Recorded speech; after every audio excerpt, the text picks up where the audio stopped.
What's up, y'all? I had to come back at y'all again. We talked about this a little bit yesterday, but I'm gonna go more in depth because of some things that happened actually while I was streaming yesterday and after. So I want to go more in depth over what's going on with the situation between G Malone and Adin Ross. Because those of you who follow this show regularly, you know I like to use situations between people and between groups to talk about a larger narrative going on that's going to play out nationwide and worldwide. So I'm going to talk about this. I will talk about Venezuela, but I'm going to do Venezuela on another stream. I'm probably going to talk about Venezuela later on tonight while I'm in my garage smoking a blunt, because I'm going to have to really break that down to y'all and the ties to the Monroe Doctrine and things like that when it comes to Venezuela. So that's going to be a separate stream. I'm kind of allowing. I was going to talk about that first, but I want some more things to play out to hit the news before I jump into the Venezuela thing. So that will come, but just not on this stream. Right now we're doing some LA house cleaning because what Glasses Malone is doing, for those you don't know, there's this white streamer named Adin Ross who is very disrespectful to Doechii, the rapper. And he called her all kinds of bitches and out of line, and you know the optics of a white dude calling a black woman a bitch. It got under my skin, but salute to G Malone, it got under his skin too, and he said something. And what I'm going to point out today is we're going to go back and play some parts from his video where he pointed it out. But I also want to point out another thing that I'm gonna tie in. I saw. I want y'all to notice how the other guys, not named G Malone, not named Jason Martin, y'all look like y'all tucking y'all tail.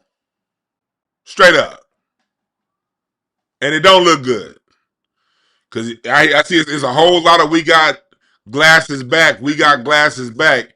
But y'all ain't had nothing to say about that white boy on how he was treating that black woman. Y'all look like y'all tucking y'all tail.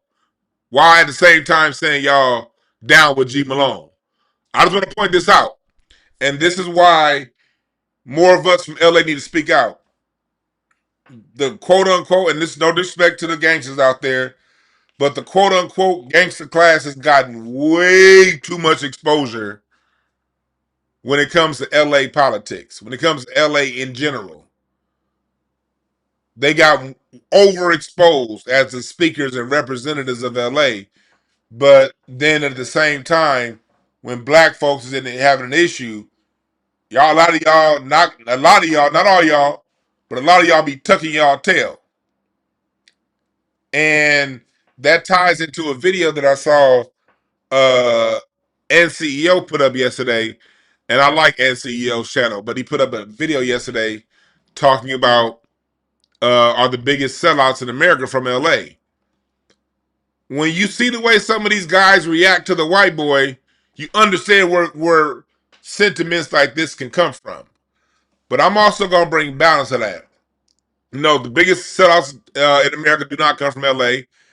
But you can say a lot of the biggest writers, a lot of the people who put it down the most for Black America come out of LA and our militant resistant culture here.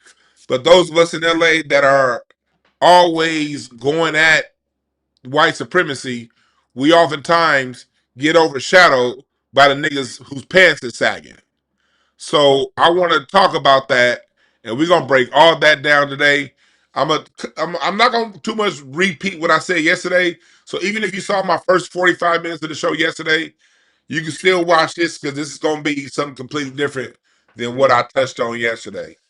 But we gotta speak up and we gotta get it in. So what we're gonna do is we're gonna get started like in 30 seconds, and we're gonna start about 30, 45 seconds and then get it in. Let's go.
What up, chat? What up, chat? What's up, y'all? What's up, KP? I see my man KP in the building.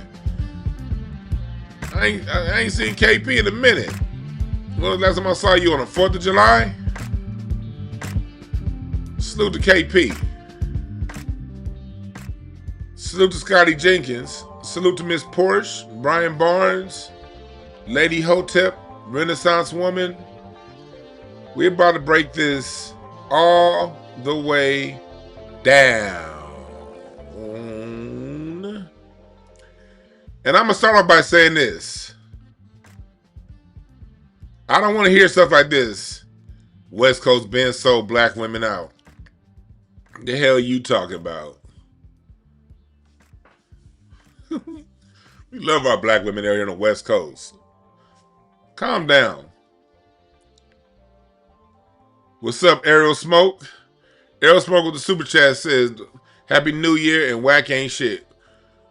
They're taking a moment away from Doechii. They help create little twinks like Adin Ross. Brian too. You damn right. What's up, show? What's up, everybody? Let's break it down.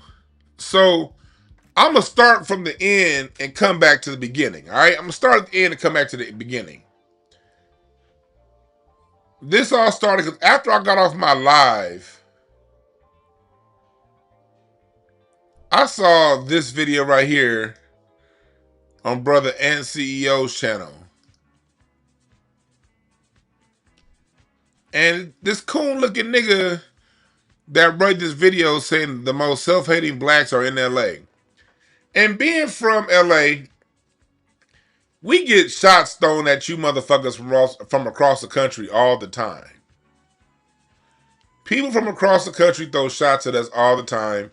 It's like the dog barking at the moon. We don't pay attention to y'all, but everybody always got something to say about LA. Everybody come and visit. Y'all send us all y'all down low folks like Diddy. Y'all send us all y'all domestic abusers. Y'all send all of your talented trash to LA and then talk shit about LA. So I saw he posted this video of this dude saying the most self-hating blacks are in LA. And I was thinking, damn, what city had a bigger Black Panther chapter than LA? I mean, this is a city of resistance.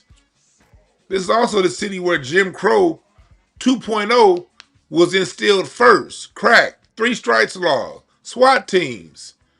They don't over-police a bunch of black people if we a whole bunch of self-haters. The only reason why we got to be over-policed is because of who the fuck we really are. But I'm gonna play this part, and then I'm going to go into Glasses Malone. Them boyish sellout blacks in America are in Los Angeles, California. This is a fact. But when you redirect the conversation to the black gangs, oh man, they take it to a whole nother level. Like they take the coonery to the next level. Don't believe me? Well, look at this. I'm gonna sell like 4 at the time. So it was that video, and I'm gonna go back and play this video all the way through. He talked about the black gangs. And at that point, before other than Glasses speaking up, I'm like, when it comes to the gangs, in some ways. But I'm going to do a response to that. But my issue is black folks, y'all got to know better than to look at some nigga like this and some nigga like this and think he's credible, that dude. So, you know, I see niggas I'm banging on everything. Only people I'm not banging on is white boys and Mexicans. You feel me? They not my people. We appreciate it. You know? Thank you. Thank you. So you hear that sentiment? Very much. It's regular that a nigga I'ma bang on everything black that I see. Well, that's just one person. Just because one person says that doesn't mean that, well, look at this. But what about the Serenos? They're pretty tough, aren't they? Yeah, we fuck with our Mexicans though. Hell Let yeah. me say something about that. About LA. That's gang talk. But people got to understand gang talk. The gang members, black men in LA make up about 3% of the population of LA. About 3% of LA is what black men make of. Out of that 3%, maybe 5, no, 7% are in gangs. So we got to remember when we're talking about, we're talking about a very small percentage of the population when we're talking about black gang members. We're talking about a very, very, very small percentage of the population that has our backs against the wall against millions and millions and millions of people. We've had over 30 million illegals flood our state in the last 30 years. Ain't none of you niggas around the country had to deal with that. 30 to 40 billion. So it's a different dynamic out here. Now tell me, Dorsey, you didn't miss much. I'm just now kind of getting started. I want to start off with that, but I'm going to go back at the end of the video and readdress this. But I want to go through this story arc. I want y'all to listen to what Glasses Malone had to say. It's a few, and what he had to say to the white boy, Adin Ross. And then I want y'all to notice how a lot of the black folks are reacting around him. Let me get my timestamp. Oh, bro, that's not a content piece. It wasn't even like, it was crazy because the way the whole room went, that might be like the last super chat that came in. So this wasn't nothing that was on the docket. This wasn't even on the docket, dude. You know what I'm saying? When I saw it, I never got involved. I just knew it, and in my mind, I knew that once I saw Adin, I was gonna slap him in his face. Oh my God. Right there. That's the LA energy I know. Rapper Glasses Malone said that because of how Adin Ross was talking about that black woman, when he sees Adin, he gonna slap the shit out of him. That's the LA energy I know. And when he gets into it, Glasses is saying this is bigger than Doechii. This is a white man that disrespected a black woman on camera. And as black men, we got to be the ones, if you're going to be the kind of person that's going to crash out, this is what you crash out over. The disrespect of your race, the disrespect of your culture. This is the other side of LA gang culture. The part that a lot of people don't like talking about. NWA's first album, Straight Outta Compton, was revolutionary. Ice Cube, revolutionary. Revolutionary rap has strong roots in Los Angeles, California. Not just rap, revolutionary funk, revolutionary rhythm and blues has strong roots here in Los Angeles, California. Revolution has strong roots in Los Angeles, California.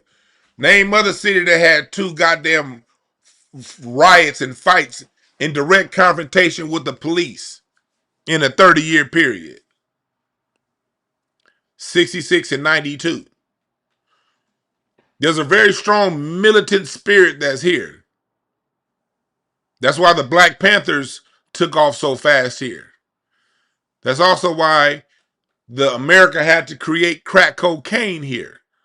That's also why the world's first SWAT team comes out of Los Angeles. That's why the first gang injunction laws come out of Los Angeles, where you can't have more than 4 or 5 black people gathered together without getting arrested. That's why 3 strikes started in Los Angeles. That's why, California. That's why California was the first state to end affirmative action 30 years ago in 1996. The reason American Jim Crow 2.0 got established here first before it got spread across the country, because most people with the LA spirit sound like Glasses. Glasses has the spirit of the original Crips. community revolution and progress. And that's why the Crips had to get taken down by J. Edgar Hoover and devolved into what they're known as today. Okay?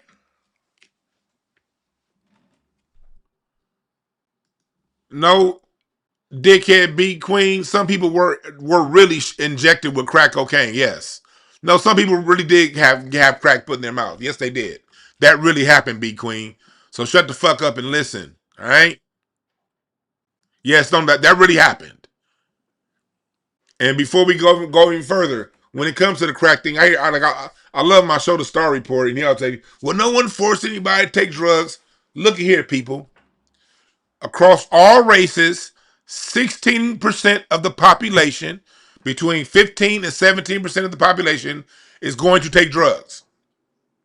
Black people are on the lower end. We're closer to 15% of our population. White folks are closer to like 17.9, close to 18%. Every population is going to have a percentage that takes drugs. There was a drug designed at UCLA that was especially marketed to and put in the face of black people who were already on drugs. And a small population took those drugs. But that small population that took those drugs had an effect on everybody else who didn't take those drugs. So stop all that anecdotal bullshit. Well, didn't nobody force nobody to take drugs? That's just a fact in America. People gonna take drugs. There was a drug that came out, and the beautiful thing about black folks is we figured the crack thing out like within 10 years. The crack person was a brunt of a joke back with us. Nigga, we got that shit. We got that crack real hard from 88. But by the time the early 90s came, niggas done figured that shit out and was off crack. You didn't see no goddamn crackheads in the middle of the 90s. Shit was done. White folks been on crystal meth now for what, 30 years? And they still taking it? Fuck out of here. So let's go. Let's go to this part.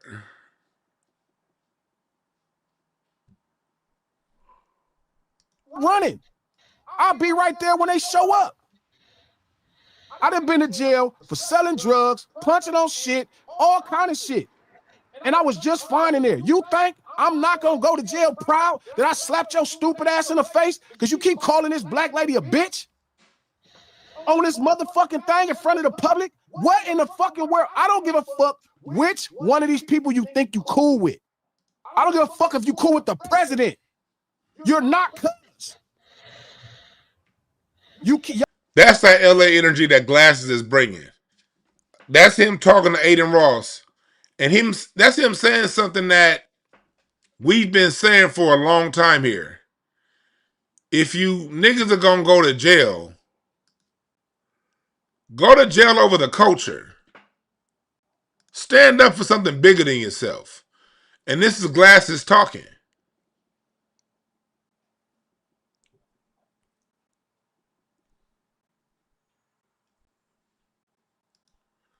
That's real talk, Tammy Dorsey. The government admitted to putting that shit in our community, but you have niggas that'll come in and blame each other over confronting the culprits. And that's what we're going to see more of when we watch this video. That's because people are scared. People are scared, but they want to sound tough. When people are scared but want to sound tough, they confront the victims and not the culprits. And they stick their chests out at victims. I don't respect that at all. I don't respect victim blamers. You got the most powerful military, the most powerful propaganda machine in the world that decides to enact this power on its own citizens. And instead of you saying, hey, that's wrong, that shouldn't happen, you want to be like, well, fuck out of here, man.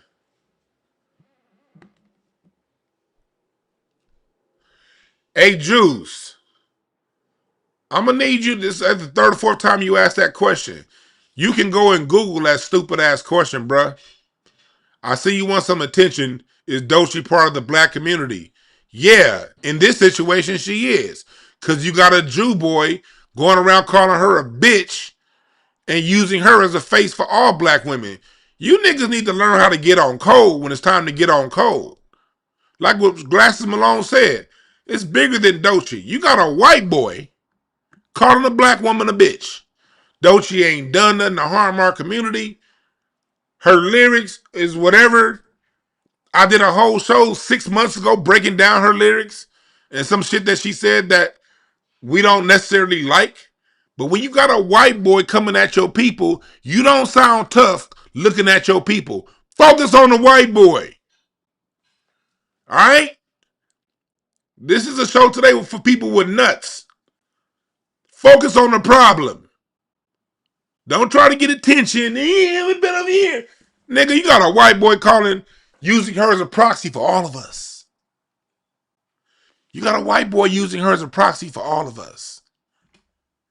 And you want to be like, well, I don't know now. Well, I don't know, man. Shit, that's me. I have a point. Fuck out of here. Thank you, Mr. Mr. Cat. You say you don't want to allow a precedent to be set. Right. Right. You know, like this is a white boy stepping in and trying to set a precedent. Well, I don't know if she black American now. I get delineation and I'm all with delineation. But sometimes you gotta nut up. We gotta step up. I mean, you don't want nut up because nut up mean be niggas that crumble. In those things. Listen, this I Glasses pride talking. myself in dealing with things in that way. I found things that make sense to me about this, and that's how I live. So when you keep confusing it, and you talking about, well, I call the police, bro. The police come after crimes. I like Everybody not scared to go to jail. that. I like that. Is that what he said? He's gonna go to cops? Yeah, Nah, and, it's yeah, like, he did. and he thought to himself that meant something. Nigga, I owe humanity. Nigga, I used to sell Sherm every day. I should sell rocks, nigga. I was punching on shit. I'm from a gang. I owe black people a lot of shit. And you don't want to be my debt to society. You don't want to be how I pay my debt to society. All I ask you to That was Glasses saying that, you know, him being a former drug dealer, him being from the streets, he owes a debt to black society. And he told Adin Ross, you don't want to be my debt that I pay. This is the real energy of the LA streets before it was corrupted by the crack epidemic and the crack babies. It's the reason why the United States had to drop crack off in Oakland and LA first. We had it before it got to New York. We had it before it got to the South. We were the beta test for crack here. And the reason why we were the beta test was because this is how men in LA have traditionally gotten down. a dick. You know what I mean? No, I think we ain't about to even do that. Listen, I had to go back a little bit. Listen to this part. but the other white, whoever the other white streamer was apologizing. He was saying, hey, my bad. You feel me? Like, I that's not, you know, I'm just jamming the songs. And then so last week I saw a clip of Adin telling him, you stupid, you shouldn't be apologizing. Blah, blah, blah. Like, it's cool if you say it. First off, white man, who are you to say this? Right? So that was last week. And then this week, shout out to Yazzers, right? Like, you know, one of the biggest clip, you know, platforms on Instagram when it comes to West Coast streams. Not to get mixed up with brothers. Yeah, no. Yazzers is the shit, right? And it's a clip and it's showing this black lady, right? And the black lady just happens to be Doechii, right? And it's this white man, and all I see is a clip of this white man calling her, it is fat He was bitch. going crazy. This is how everything started right here. He was Blah, blah, going blah, crazy. this bitch, you know, this smelly whore. And Crazy. the black dude, you know, is telling him. Now, I think the black dude is being like a dick. You know what I mean? I No, think we ain't about to even do that. Because when he said it though, let me go finish. ahead, go ahead. I do think it was a disingenuous way that he was saying it. He was trying to be funny. Oh, you gonna talk about that black queen like that? And I thought homie was trying to be funny, so I wasn't tripping off that. But that's still a cue to let you know how this is going to look publicly. You know what I'm saying? Here's your cue. And when the cue came, he doubled down. I don't give a fuck about none of that. Blah, blah, blah. You know, she's sucking dick and licking balls. So in my mind, I'm like, okay, I'm not the rest of these streamers. I'm not a content creator. Like, I'm Glasses Loc for real, and I'm a rapper. Like, I'm actually a rapper at a different cultural cachet. So I have access to things that other people don't. I can get in other rooms, right, coach, that other people can't get in. Right, cool. All right, whatever. So I had made up in my mind, when I see Lil Cuz, I'm going to slap him. Right? No big deal. That's how it already got started right there. When he saw that video of Adin Ross cussing him out and him saying that, you know, when I see him, I'm going to slap him. I'm not going to play the whole video. This is on the No Ceilings by Glasses Malone copy paste. I'm going to put the full video in the comments. So you see the energy he bringing. Somebody at the lunch table, some bitch. I like everybody. Wait. Yeah, that was the. And I smile every day knowing I stood up for a fucking black lady because this fucking white man keep calling her bitches. I don't know what happened to black people. I don't know when did you think everybody in this world was going to play this shit one way and it was going to be cool and you was going to win. Man, I don't give a fuck. I went to jail for selling. Some almost went to prison for selling drugs. You think I wouldn't be happy to go to prison for slapping this motherfucker because he publicly trying to disrespect this black lady like that in front of all of us? Me knowing you, I feel like you would be happy. I know you would be happy for smacking him, but I don't know if that's the best move. But it is the greatest move to me. Listen, how they trying to pull Glasses off?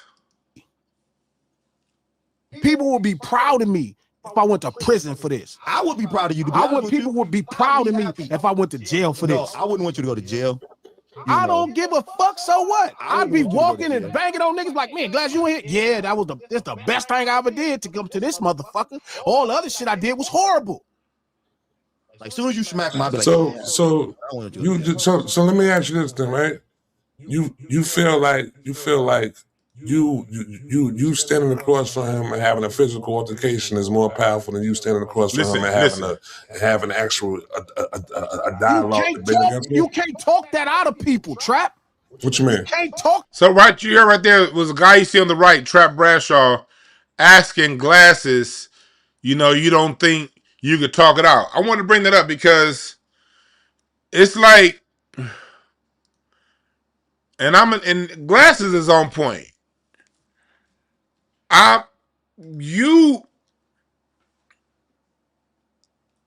When a person is a racist, that's a decision, especially as an adult. You can everyone is programmed, but you have the choice of accepting the programming or rejecting the programming. You decide to talk like this to black people as an adult. The man is 25 years old. That shows that this was a choice. And you can't talk that stuff out of people. You gotta be direct with people, what I'm trying to say. But listen to him try to pull Glasses back. That out of people. What you can't reason with that type of person. Well, he's down though, bro. He's doing it on purpose, Trap. He's doing it on purpose. So what are you talking about? How are you talking it out? He's doing it on purpose. I feel like your words to him would be much more powerful than a fucking a rock to the jaw, though. No.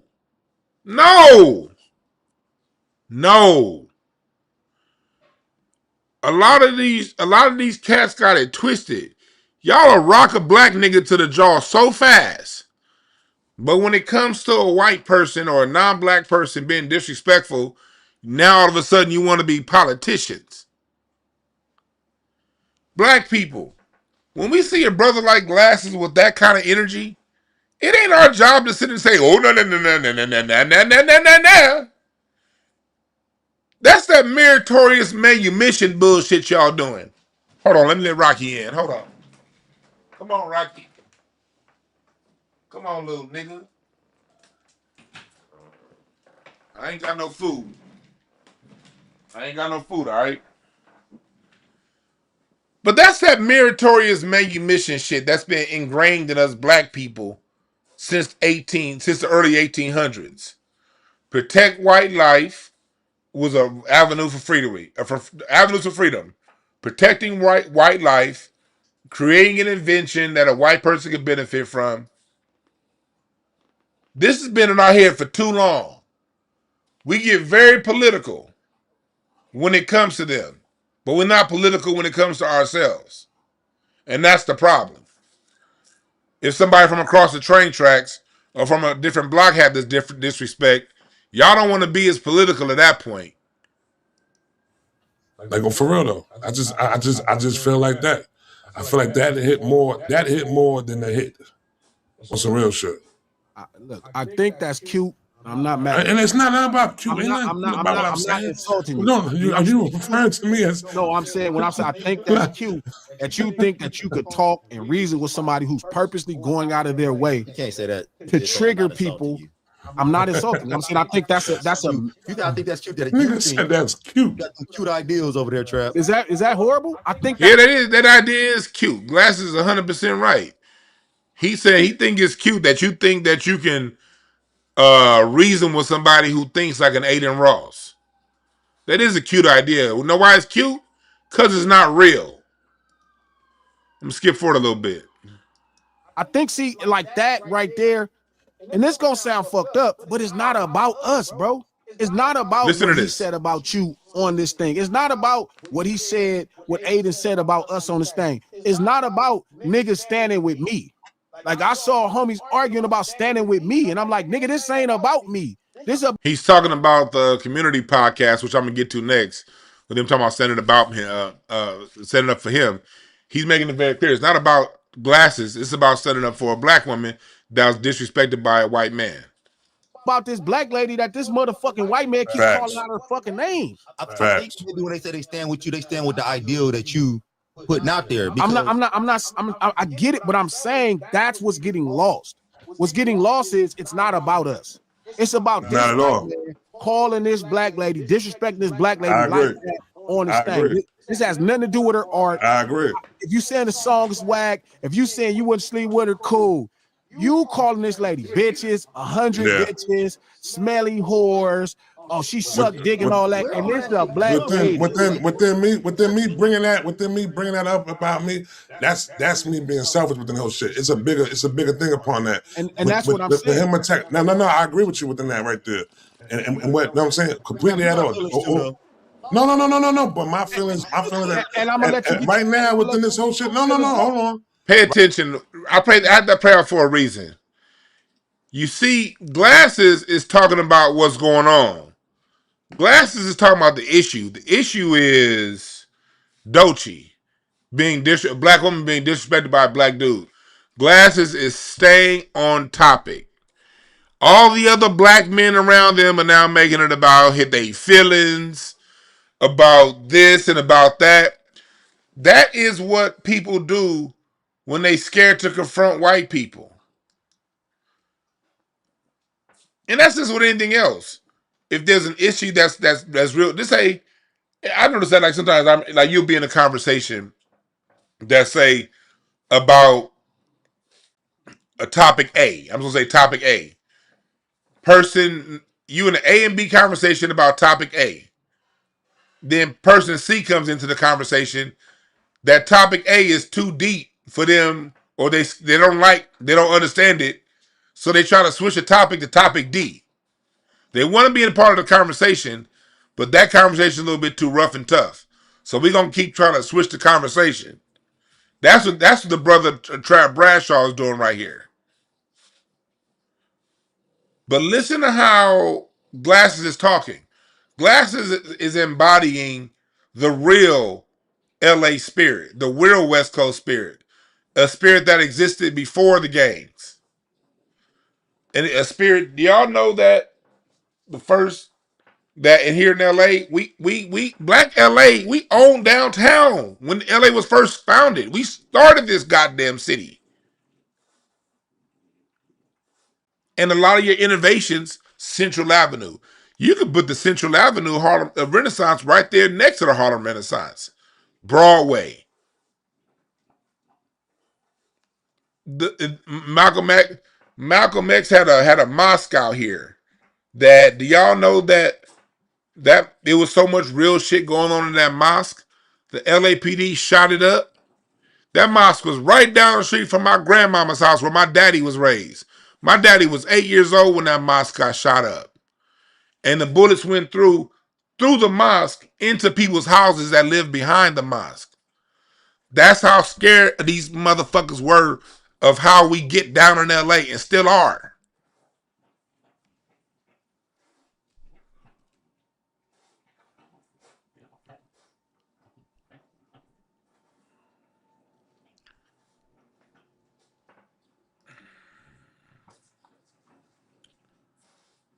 Hey, Tim Duncan, I want you to call in. If you feel that way, the phone number's right there.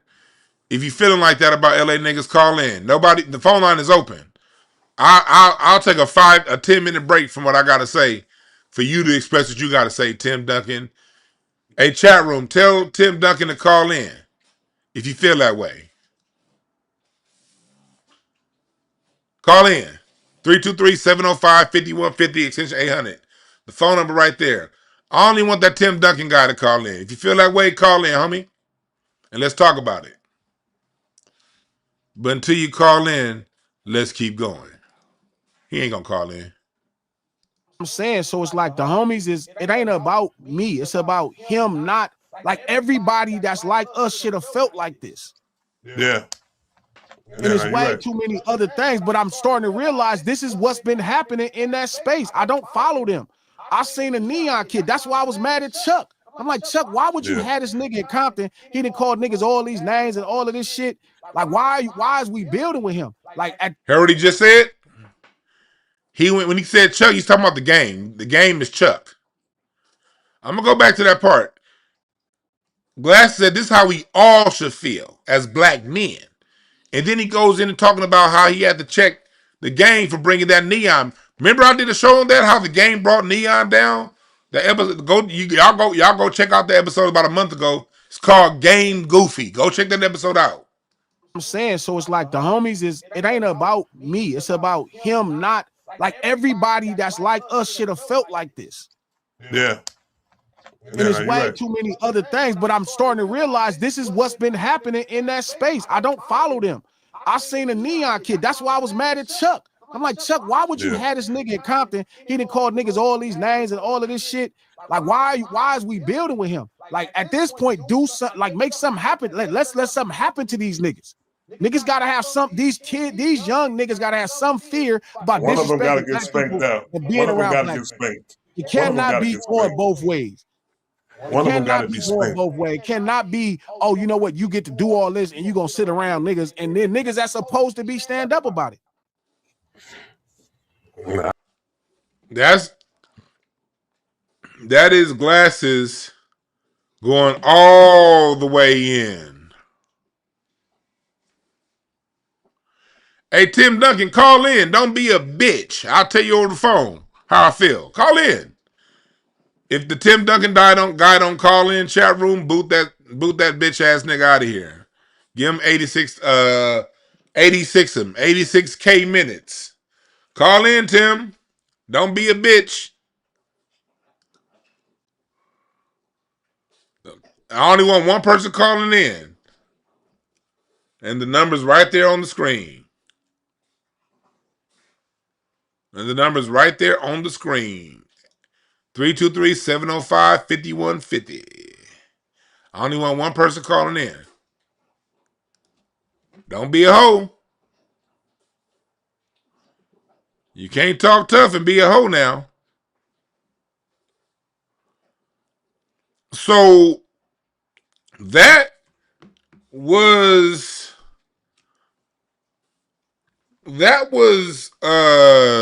Glasses checking what's going on. And I'm loving Glasses' energy because Glasses is bringing about that real LA energy. And that real LA energy is why some of these people talking shit in the chat room won't call in. Because when they call in, they're going to have to talk to a real man from LA about all the shit that they used to talking about in they basement while they jacking off to midget porn.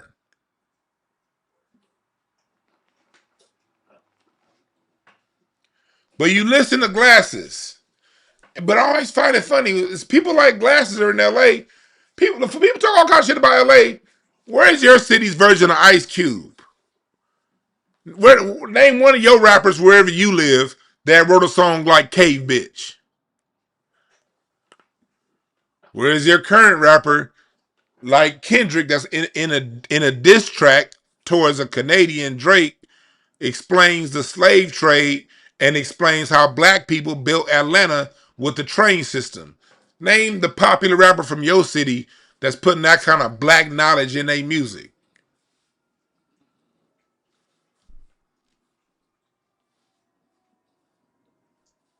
Before y'all talk shit about this city. I'm tired of this. I'm tired of people who live in areas that are like 30, 40, 50% black saying, man, y'all in LA, y'all scared of Mexicans. No, the fuck we ain't. Never have been, never will be. And we still only 3% of the population is black men. 3% of the population going toe-to-toe with people who are 25% of the population. With groups that are 50% of the population. With groups that are 12% of the population. We stand toe-to-toe down every fucking day with that. Ain't none of y'all got to deal with these dynamics we got to deal with out here. And on top of that, we have to deal with so-called street niggas and tough guys that are scared of white people too.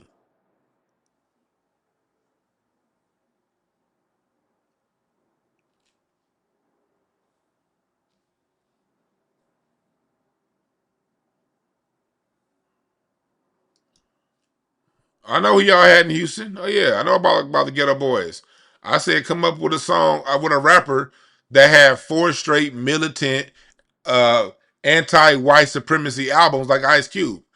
People don't understand that Ice Cube's reign when he was on top, all 4 of those albums, America's Most Wanted, Death Certificate, Predator, Lethal Injection, all of those albums went hard at white supremacy. And they went hard at drug dealers who poison our community. And they went hard at gang members who threaten our community. All 4 of Ice Cube's most popular albums went at us and them.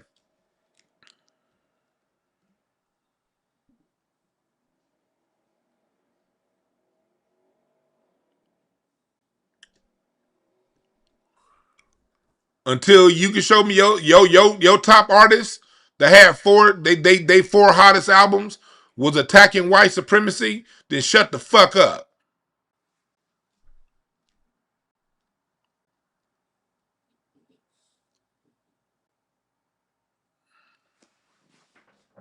But let's go back, because I'm not here saying that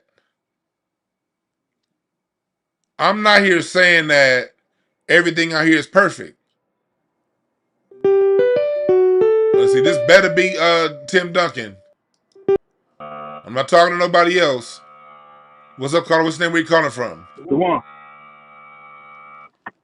Hello. What's up, caller? What's your name? Where you calling from? Man?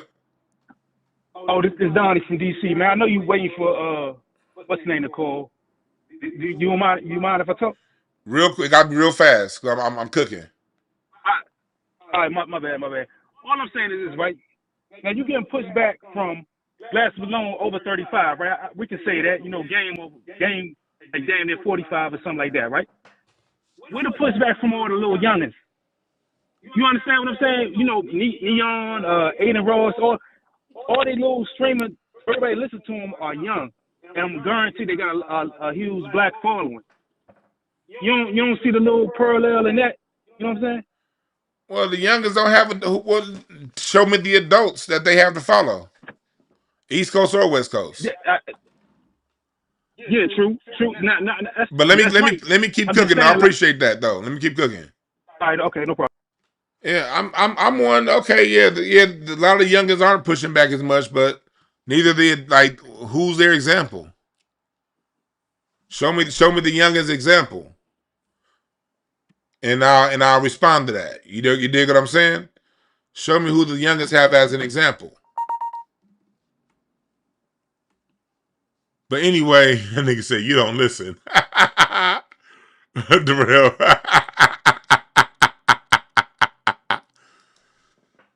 Yeah.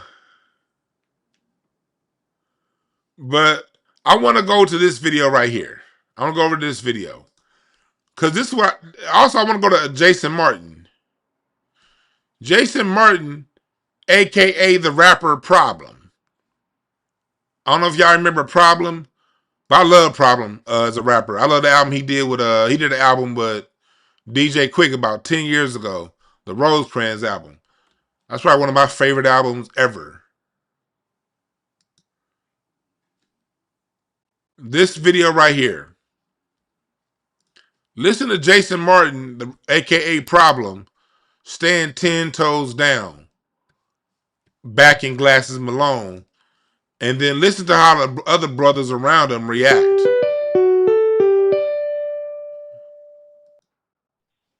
Is this the Tim Duncan guy? Oh, no, this is Donald, man. My bad, Call man. back, brother. Call back. Man, I was just calling. Yeah, call back. No problem. My bad, man. Yes, sir. Tim Duncan. I'm just going to shut the phone lines down. Yeah, Rosecrans was a dope-ass album. There you go with your badass. Hey. Nigga, if you don't know...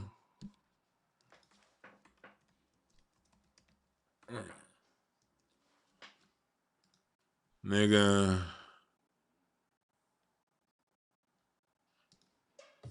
This that DJ Quick, Jason Martin, and Dom Kennedy right here.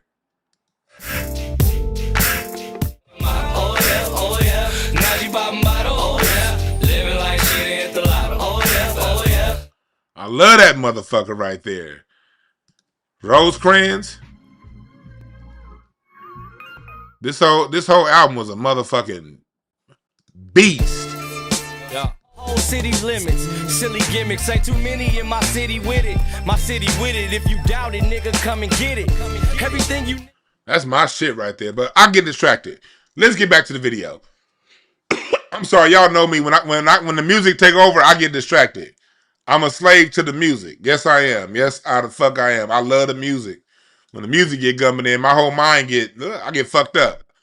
But so this is Jason Martin. That's him in the back, and he's on the Community. I want y'all to listen to this exchange. This year with no Cracker Jacks thinking they finna talk. Listen to what he says. We might about to start this year with no Cracker Jacks thinking they can talk about us. Listen to this. This is that real LA energy right here. Still ain't gotta be explained. But it's 2026. And we not starting off this year with no Cracker Jacks thinking they finna talk about nobody. And just remember, happening. Crackers! Just remember, you can't spell Adin without AD. Without AD. Ain't that bottom? Can't spell Adin without AD. Man, these got a collab stream coming out. Y'all got a collab stream coming out, huh? That's Jason Martin saying that we ain't about to start this year like that. What's up, Black TV? Yo, I appreciate the super chat. You from Chicago, Common Sense. Common Sense, I love B. He didn't go as hard at white supremacy as Cube did, but he did go hard. Nobody wrote a cave bitch. But that's Jason Martin saying, look, we ain't about to start this year off with no white boy talking about a black woman like that. That's Jason Martin starting off with that. Now I'm going to go to this part right here.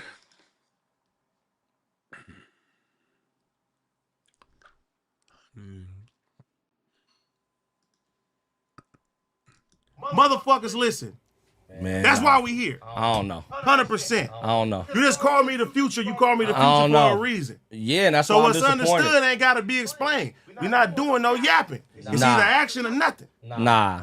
Everything ain't for the fucking camera. I ain't rolling. Talking about Everything ain't for the camera. I see what he trying to do. Hold on. Everything ain't Calm for down, the camera. I see what John he Paul trying Van to Dam. do. You I see getting what too you trying crazy to What do. am I trying to do? I see what you trying to do. What am I trying to do? I see what you send a message. I see what you trying to do. Let him send this message. Relax. Let him send the message. How you operate is how you operate. Okay, so let him send the message to himself. See, well, Jason's pressing them about. These are the people that that keep saying that they got G Malone's back. We got his back. We got his back. We got his back. But they're not pressing Adin. And everybody knows what Jason Martin is talking about. But this is another one of those tactics that people who ain't down for whatever they say they're down for do. They get loud and they talk.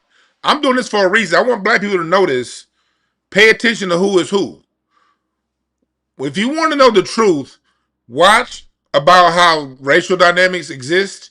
Watch how black folks react when they confronted with a situation like this. Do you deal with the issue or do you get loud and distracted? Put me in none of that shit. If you scared of white boy, just say it. Yeah, nigga, fuck the white boys and everybody. Nigga, I don't give a fuck. Leaving the homies, like I said, nigga, what's understood ain't gotta be explained. Leaving the homies? What's understood ain't gotta be explained, Leaving the nigga. homies, bro? If you scared, What's go to church, understood ain't gotta be explained. Wow. When it's time to Dizzle always do his shit. Nobody come to my shit and try to question me. You can get the fuck out, nigga. Oh, shit. Yeah. Who you talking to? Yeah. Y'all getting crazy. Who you talking to? He just playing, but you see how he's getting loud when Jason's trying to press him about what's going on. I'm gonna tell you this right now. Listen, The homies play too much. I'm gonna tell you right now. You saying they protect black queens? No, not a. I'm gonna tell you, man. Who's playing? Who think playing? I'm gonna tell you this right now. The homies play too much. I'm gonna tell you right now. You saying they protect black queens? No, not a. I'm gonna tell you right now. I'm gonna tell you right now. I guarantee Top Wack then had a call about, hey man, calm that little down. Don't let that little. I'll go back before that. And I want to see. Because when he did that, I was on the same type of time. Bro. Cause hey, pull up. Hey, can we pull up when Adin was talking crazy about AD? Just remember, you can't spell Adin. Cause hey, pull up. Hey, can we pull up when Adin was talking crazy about AD? Let's pull that up. Let's see if that triggers an emotion. And I want to see. Because when he did that, I was on the same type of time. Was I not? I want to see. I was on the same type of time. And I want to see every. Oh yeah, and Jason brought that point when Adin Ross talked about the community. That white boy talked about y'all. Everybody else's reactions. No, let's go. Let's pull it up. Come on, I know you got it. Pull up the old school. Bring it back. Come on, let's do it. Let's go. Let's do it. So this will be two of my homies disrespected, and ain't nobody tripping. Got it. All right. Pull up the Adin. I guess. Hey man. Hey listen. Hey listen, man. Listen. I guess I'm meditating for I guess more. success is fun. I fucks with it. I don't know though, homie. We starting off we let 2026 start like this, bro. It's gonna be a crazy 2027, man. I agree with you, Pete. Come on, man. I don't know, bro. Pull that up. Let's pull up the Black first love, time. man. Let's pull up the first time he talked about one of the homies. Come on, let's get it up. I know you got it. I gotta find it. It's multiple though. No, you can just type it. Just type it right there. It's right. How you do everything. Fast fingers. I'll be watching. Protect our black queens, man. You got fast fingers. Protect our black queens. And that's Ace Boy putting in the back, being sarcastic, saying, protect our black queens. Like you just look at the optics. You got a white boy that said what he said about black people, called Wack 100 for help, and then when you got Jason Martin over here trying to stand up for the black woman, you got the other two brothers being silly. Protect the queens, protect the homies. Like we can't just let the homies. We can't. The homies play too much, man. Who's playing? Who think playing? I'm gonna tell you this right now. The homies play too much. I'm gonna tell you right now. You saying they protect black queens? No, not a. I'm gonna tell you right now. I'm gonna tell you right now. I guarantee. Top. I played that out a little bit. Yeah, AD dropped the ball on that one. AD got real. It got real awkward. He completely dropped the ball on that one. Completely. You kept dancing around this white boy disrespecting a black woman and turning it into to a goofball fest. Look at the optics. Look at the optics. Just pay attention to the optics.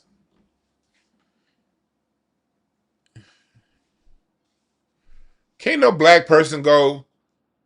Let's say if a black person of note, of high prominence, disrespected Sydney Sweeney. Y'all saw how mad these white folks got at when it came to Sydney Sweeney? Do y'all see how the right wing defended Sydney Sweeney when other white people attacked her for her genes about the ass she did about having good genes? Them white folks riding around that untalented ass Sydney Sweeney. Couldn't nobody say nothing about her without getting them verbal hands. Couldn't nobody say nothing about Sydney Sweeney this past summer without getting rhetorical hands put on their face for talking about that white woman because that white woman stood up for white jeans, literally in that commercial. Do y'all remember that chat room?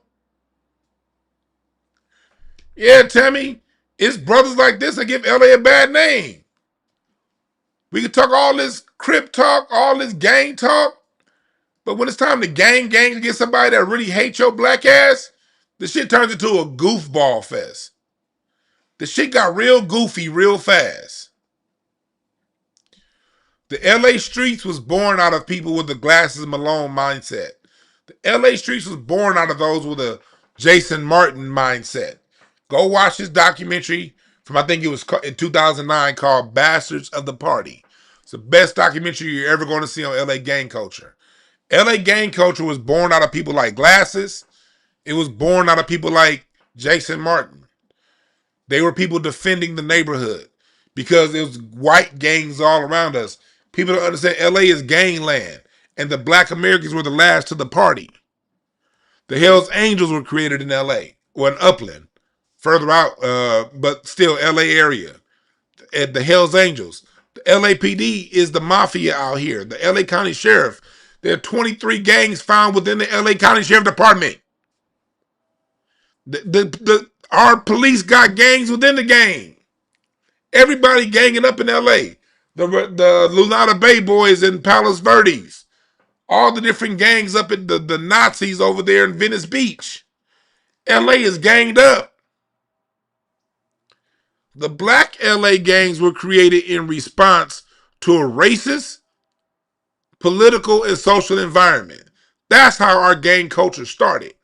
And when the Black Panthers came, all of the Slausons, all them cats that was in the gangs that predated the Crips and Bloods, they joined the Black Panthers and went to UCLA. And that's why Bunchy Carter, that's why Hoover was behind the murder of Bunchy Carter at UCLA in 1969. I think that was at Royce Hall. Because of how strong the gangs out here knew who the enemy was. Yeah, Bone produced that doc. That's the best documentary you're gonna find on LA gang culture is one that Bone produced. Jason Martin, Glasses Malone, they're embodying the true essence of LA street culture. These other cats are embodying the image of the gimmick that came along after. What y'all gotta understand is this. Death Row Records was a gimmick. That was gimmick gangsterism. And everything after Death Row. That was all gimmick shit. The real LA street cats put it to these white supremacists.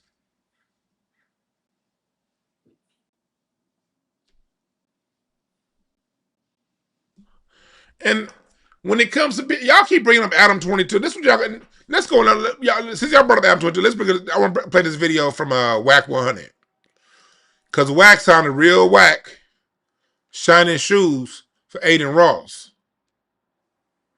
But this is what y'all got to realize: a lot of these cats out on Adam 22, including Wack 100, most of these niggas live in Vegas. I need y'all to understand that. I need y'all to understand that. Most of these cats live in Vegas. They don't even live here. They're going on Adam 22 show. Do y'all know Loose Cannon was living in Vegas when he got arrested? Wack 100, Vegas. Most of these niggas live in Vegas. They don't live here.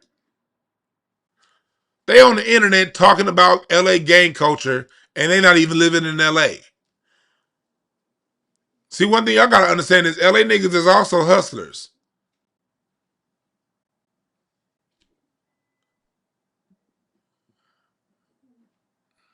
We also hustlers. And it's a lot of hustling ass LA niggas that's hustling you dumb motherfuckers around the country a bunch of lies that y'all believe. They hustling y'all. Nigga, this is where Pacoima. This is where Wack 100 was raised.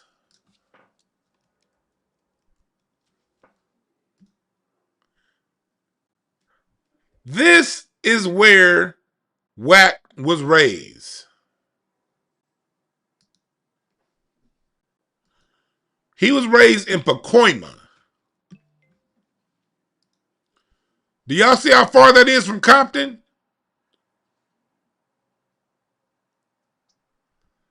Do y'all see how far that is from Compton? Oh shit, I thought I had it up. Hold on. I thought I had it up. Let me see here.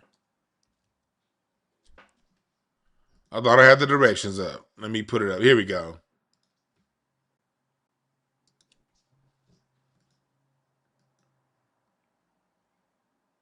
Wack 100 was raised in Pacoima.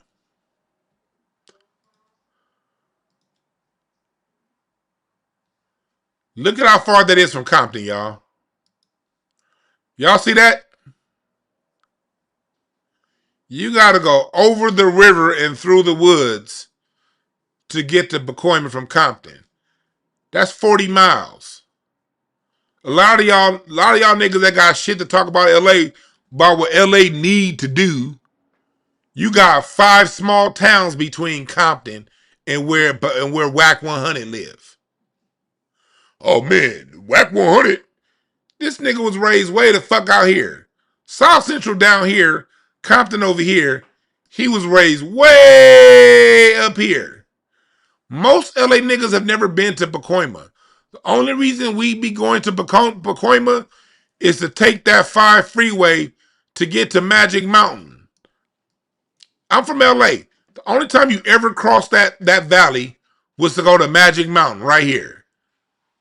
The only time you ever went past downtown on the 5 or you were on the 405 across that hill, that shit was to get to Magic Mountain, nigga.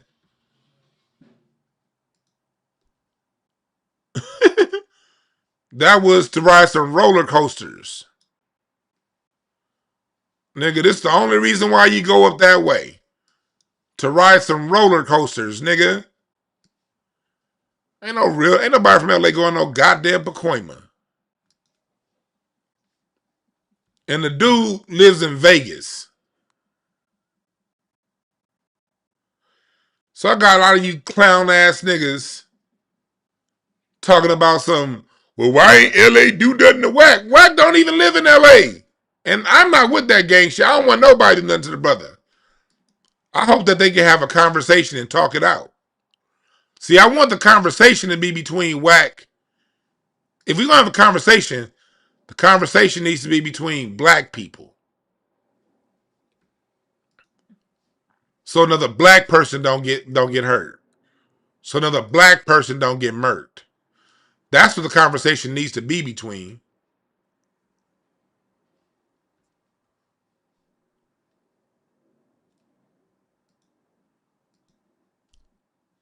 That's where the conversation needs to be. Now let me go to this video right here. This here is this is a recording from Clubhouse that I got off this dude's channel. This is a recording from Clubhouse, and this is Wack 100 speaking. This is why I had Wack 100 shining Adin Ross's shoes on this video.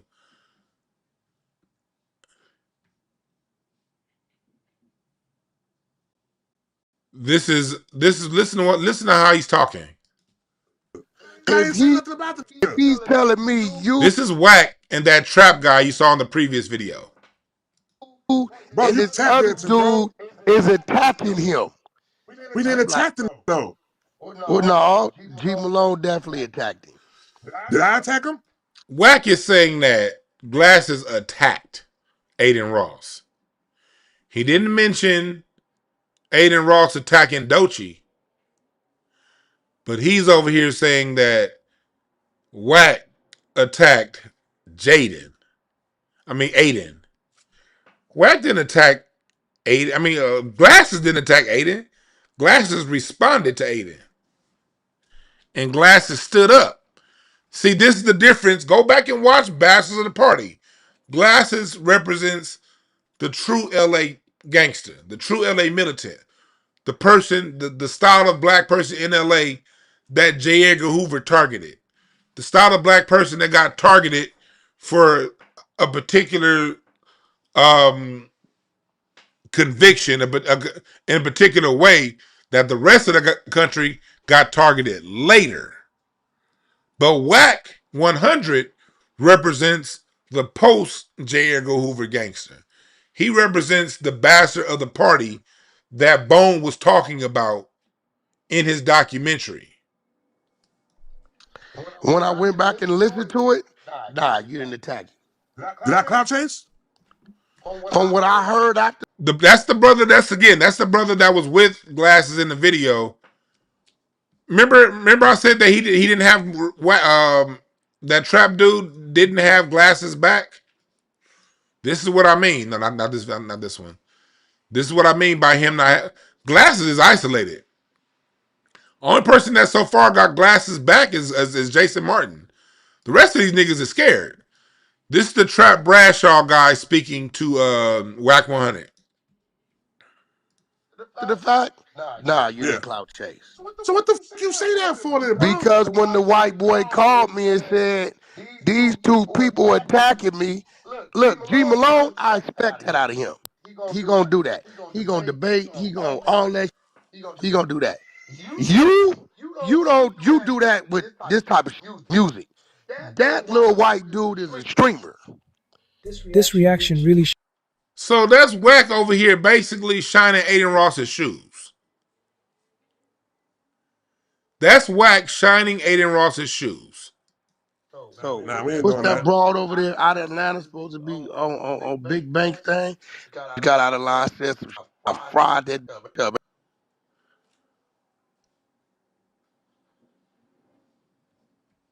You see that? This is the difference between the real LA personality and the engineered clout chasing gangster that was engineered as we got into the 90s. What you hearing from like Wack and what you hear from these other guys, that guy engineered in the 80s. That level of coonery started coming in the 80s and the 90s. That's when that started to come in. But like I said before, this is the year of confrontation. People that's supposed to be on the same side of the street. And you see Glasses just drew a line in the sand. And what he just did, he said the Viral Way got Glasses Malone back too. Salute to the Viral Way podcast. Salute to the Viral Way podcast. If they got his back, I appreciate that. Yeah, we got to this is where the squares and the real gangsters got to band together. Because a lot of y'all real gangsters out there like Glasses, most of your people is compromised. I remember when my homeboy told me he was an LA County Sheriff detective. My homeboy's a detective. He was like, man, everybody in them gangs is snitches. He said, he told me shit like 20 years ago. He was like, he said, we all know who the gang members are. We know who the civilians are. But we don't know who committed a crime until somebody says something. And this is 20 years ago before the video cameras There are video cameras around back then, but not like there are now. This when there's less cameras around. He was like, we depend on people in the hood to give us people. That's what one of my friends who's the LA County Sheriff said to my face. We rely on the hood to sell out the hood. And it's usually the big homies.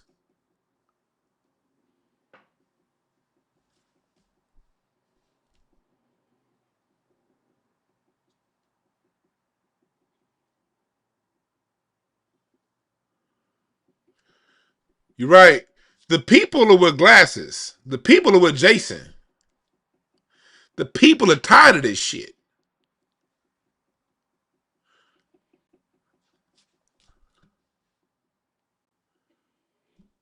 The people are tired of this shit.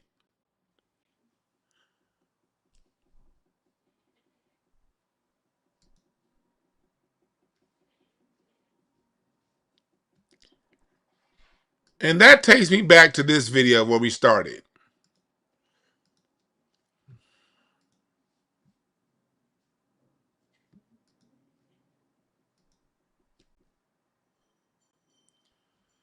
That takes me back to this video with this guy. The most self-hating blacks are in Los Angeles. This is what we got to deal with in LA. People who ain't from here lying about what's from here. And again, salute the NCEO for playing this video. Because I was looking for this video, I couldn't find it, so he played it on his channel. Or I'm gonna want to take a walk. And in the midst of taking this Listen to this jive ass coon nigga talking. First off, we should know better than to listen to some nigga that's bucking his eyes like this. But listen to this bullshit ass story. This is one of those lies I hear a lot about LA. few days. Obviously, I'm curious about LA because I don't know about LA. Therefore, I'm gonna want to take a walk. And in the midst of taking this walk, I go to a park where it's hundreds Calvin, thank you for the $10. I appreciate you, fam. of people. And while I'm at this park walking through it, a black SUV pulls up to the side of me talking about where you from. And it's full of Negroids. Now, of course, I told him I'm from out of state. And they Cap. Cap. Cap. Cap. Black people, you gotta be smarter than to believe this bullshit. Look at this nigga's bugging his eyes. Cap. Cap. Cap, cap, cap. I've been living in South Central LA my whole life. I ain't never been asked where I'm from. Ain't nobody going around asking people where they from in LA. That is not true. Even going back to the 80s and the 90s. Man, in the 80s, do y'all know, nigga, in the 80s? Nigga, I spent my life east of the 110 freeway.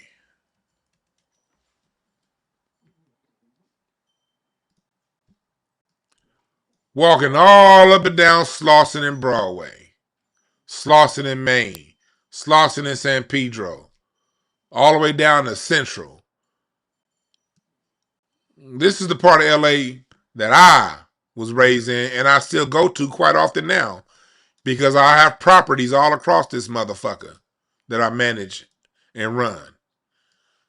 We was walking all up and down this shit when I was a kid, man, on the east side. Wasn't nobody coming to nobody saying where you from? That's cap. People are always making up shit like that about LA. No, the fuck, no one's doing that. Not even back in the 90s like that. A little more in the 90s, but not now.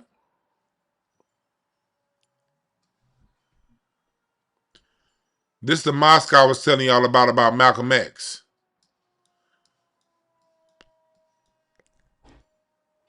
This used to be a mosque. Over here where the funeral home is. Rest in peace to my grandmother. That's where she was buried. But this used to be Malcolm X's mosque. And in 61, this shit got shot up. And there was a massacre here. LAPD on the Nation of Islam. And innocent black people got killed. Right over here, a few years prior, this is where the first marijuana arrest in American history happened, when trumpeter Louis Armstrong was caught smoking weed on this corner and was arrested and spent time in jail for smoking weed. That happened here in LA. And this here is a 54 ballroom. My dad's up here was a music venue up top. And my dad said James Brown used to perform here all the time when he was a kid. This is how the LA I spent my time on. And it wasn't nobody coming up saying, where you from? That's cap. That's cap. I be over here all the time. I got apartment buildings over here that I run. Where's Hooper? Nigga, I am over here all the time. You can catch me on Hooper and Central Avenue 3 or 4 times a month. You can catch me at this intersection somewhere over here. I ain't never been banged on. Nigga, this is the bottoms. This is what they call the bottoms. The East Side bottoms. That's what the fuck this is. This is the bottoms. I ain't never been banged on.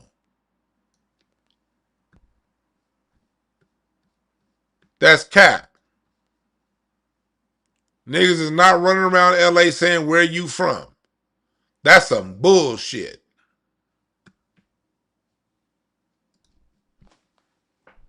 That's some straight up bullshit.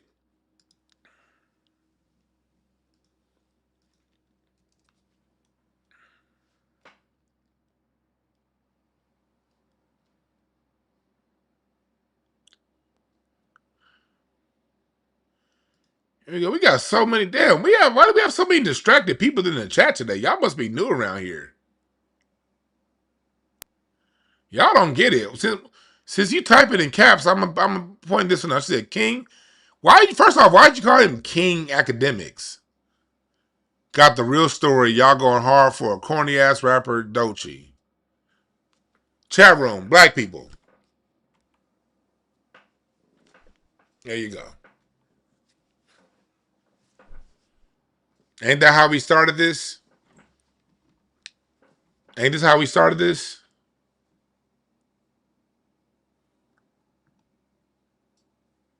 Ain't this how we started this? The distracted. This is an issue amongst those of us who are serious about solving issues. The same way Glasses has this issue about wanting to oppress somebody non-black talking about a black woman. It's the same way those of us who are serious about liberation always got to deal with other black people who just aren't focused. We covered this already. And anyone calling academics king anything is already compromised. The fact that you calling academics king lets me know that you can't be taken serious. Y'all listen to a goddamn tether talk about Doechii. Like what Glasses said, you fools. This isn't about Doechii. This is about a white man calling a black woman a bitch. And when they do things like that, they do it to see how the rest of us react. And unfortunately, a lot of these dudes turned their booty holes up at the white boy for saying that. Unfortunately, but salute to Glasses and salute to Jason Martin.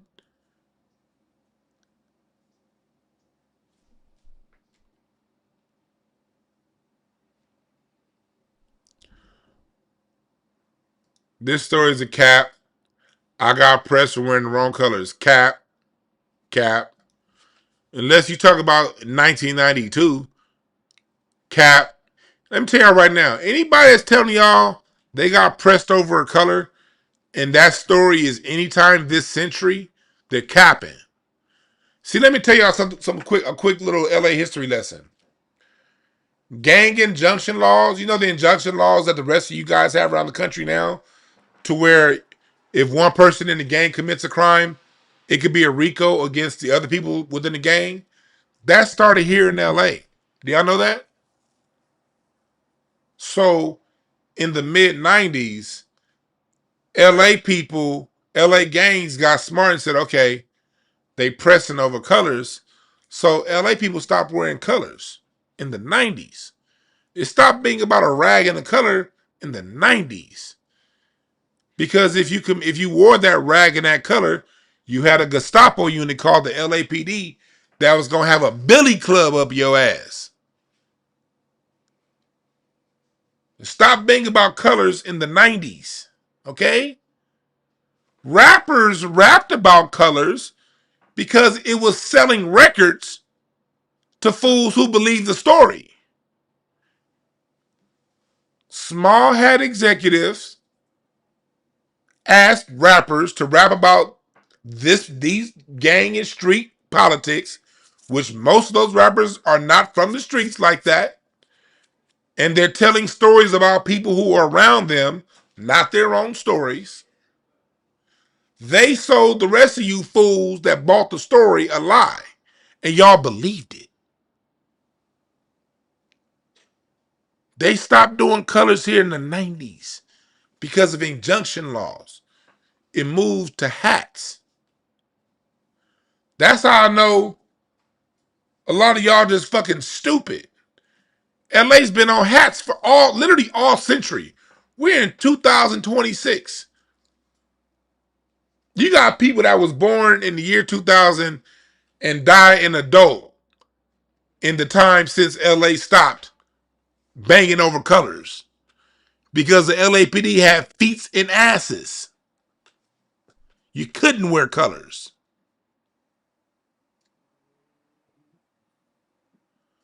But the rappers kept rapping about it to sell records.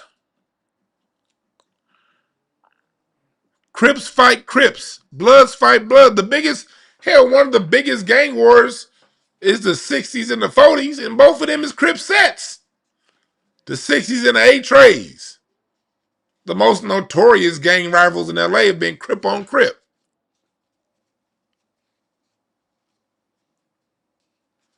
That's it, Mr. 05. Storytellers selling records. And that's fine. But the issue comes in when y'all be coming around saying, man, LA is this, LA is that. Why? Because the game said it in a record? Y'all listen to this nigga?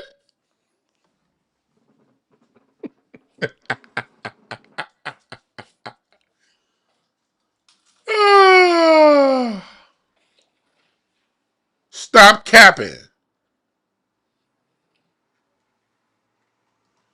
Right, some people here believe everything a rapper says. It's like, for real, like, I'll be looking at some of y'all like y'all retarded. Ain't nobody over here saying, oh man, I got pressed by a color.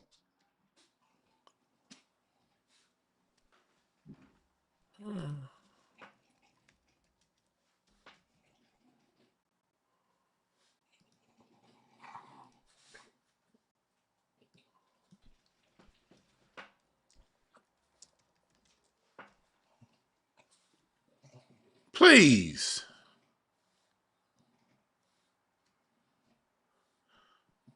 So now what I'm going to do is I'm going to open up the phone lines for those of you who wanted to call in. Y'all see the phone number at the bottom? 323-705-5150.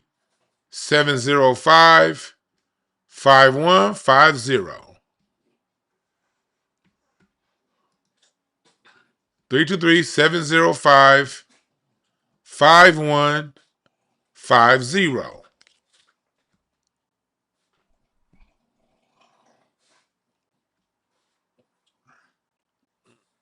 Yeah, I could talk about this confidently because I spent my whole life here in South Central LA. I'm still around South Central LA. And even when I moved to a better neighborhood, I still be in South Central LA.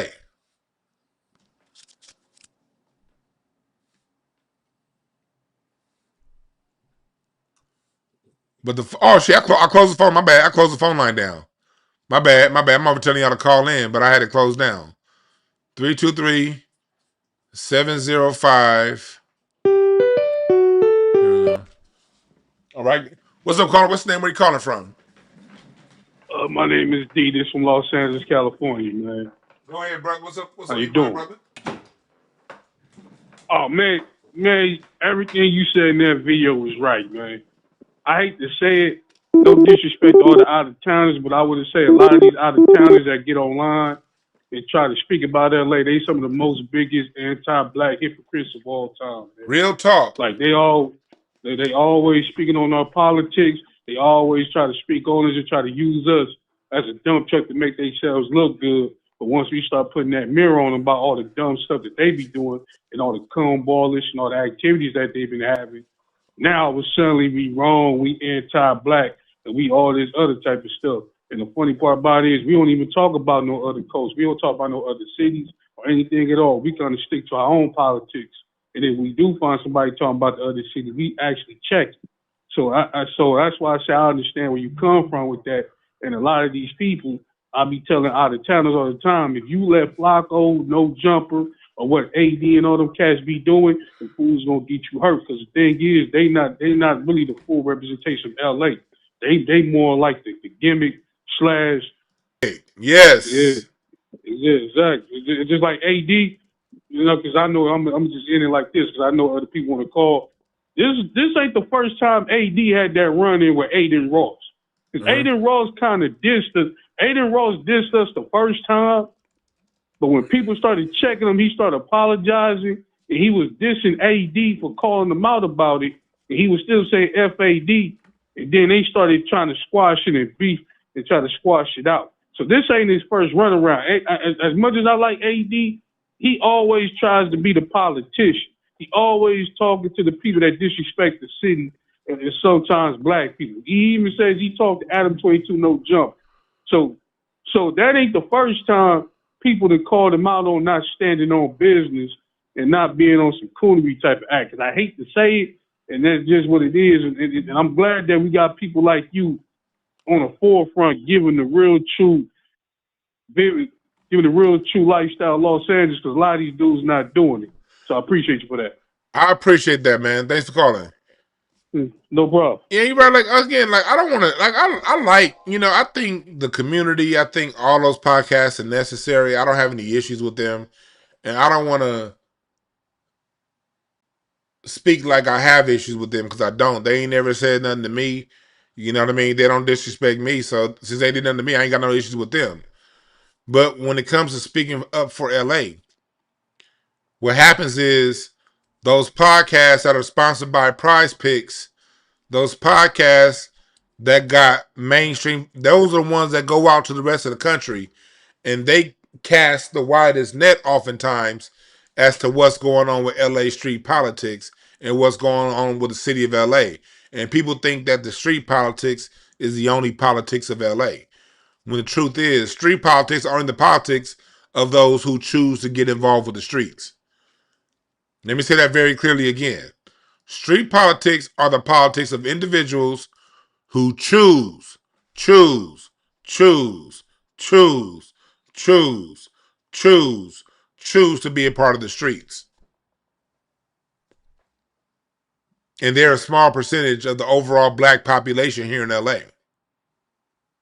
They're not the majority. LA also has a very strong political class. When people want to talk all kind of stuff about, okay, Adam 22. Adam 22 be getting these clout chasing ass niggas. They studios on the west side over off Melrose. I don't know, I think it might be in the valley now. Vlad's in the valley.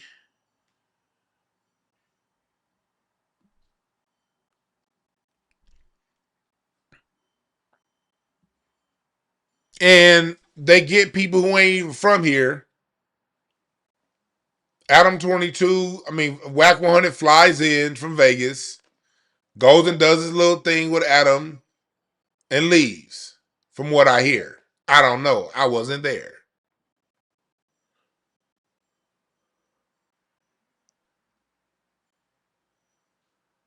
This is a city of entertainment. So there are people online that are here to entertain you. That's not what's really going on. Let me tell you something else about why LA is so down. People talk all kind of shit about LA. Nigga, if LA is so, let me go going back to this video. If the biggest sellouts are in LA, then why is it that California has gone the furthest in the reparations fight? We got reparations all the way to the governor's desk 2 years in a row.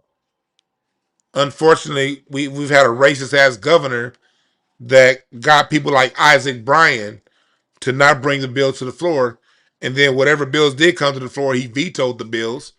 But if California is such a sellout place, why did we beat the rest of the country in reparations?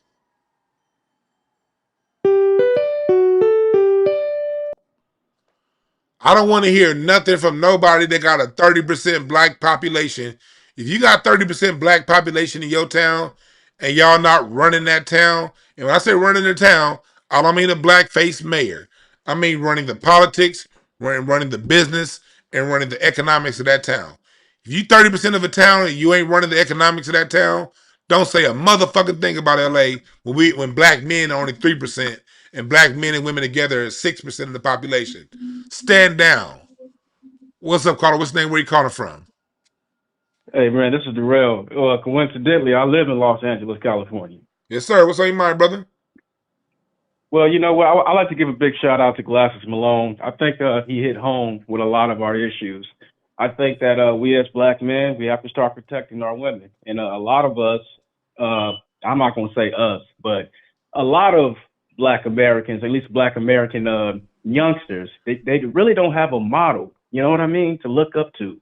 You know, unfortunately, a lot of our leaders and a lot of our elders have passed. And like for my generation, I'm only 37, but I try to talk to my young guys and tell them like, hey, man, you have to start respecting women.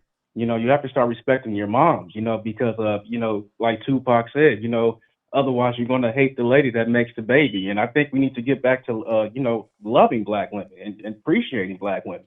And at the same time, black women have to love and appreciate us as well. So, you know, I think that this is too much hate going on, you know, between us, and that shit needs to stop. Real You know, it talk. really does. You have to come to a middle. So that's all I wanted to say.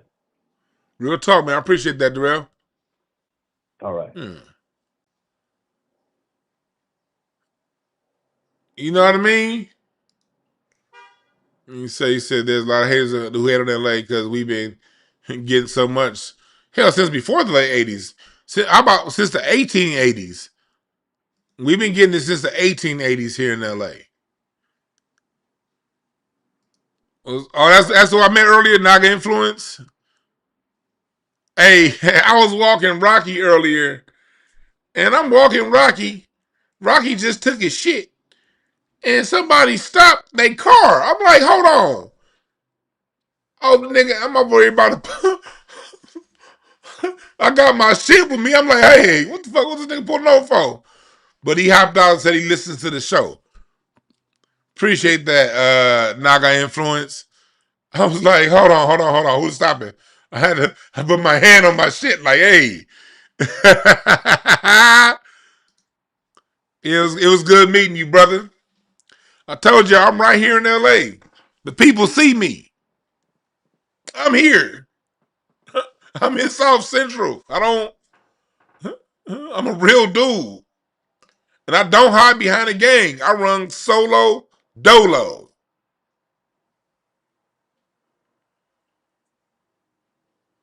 We got 2 calls at the same time. I'm gonna take. Hold on 1 second. I'm gonna take you in 1 second.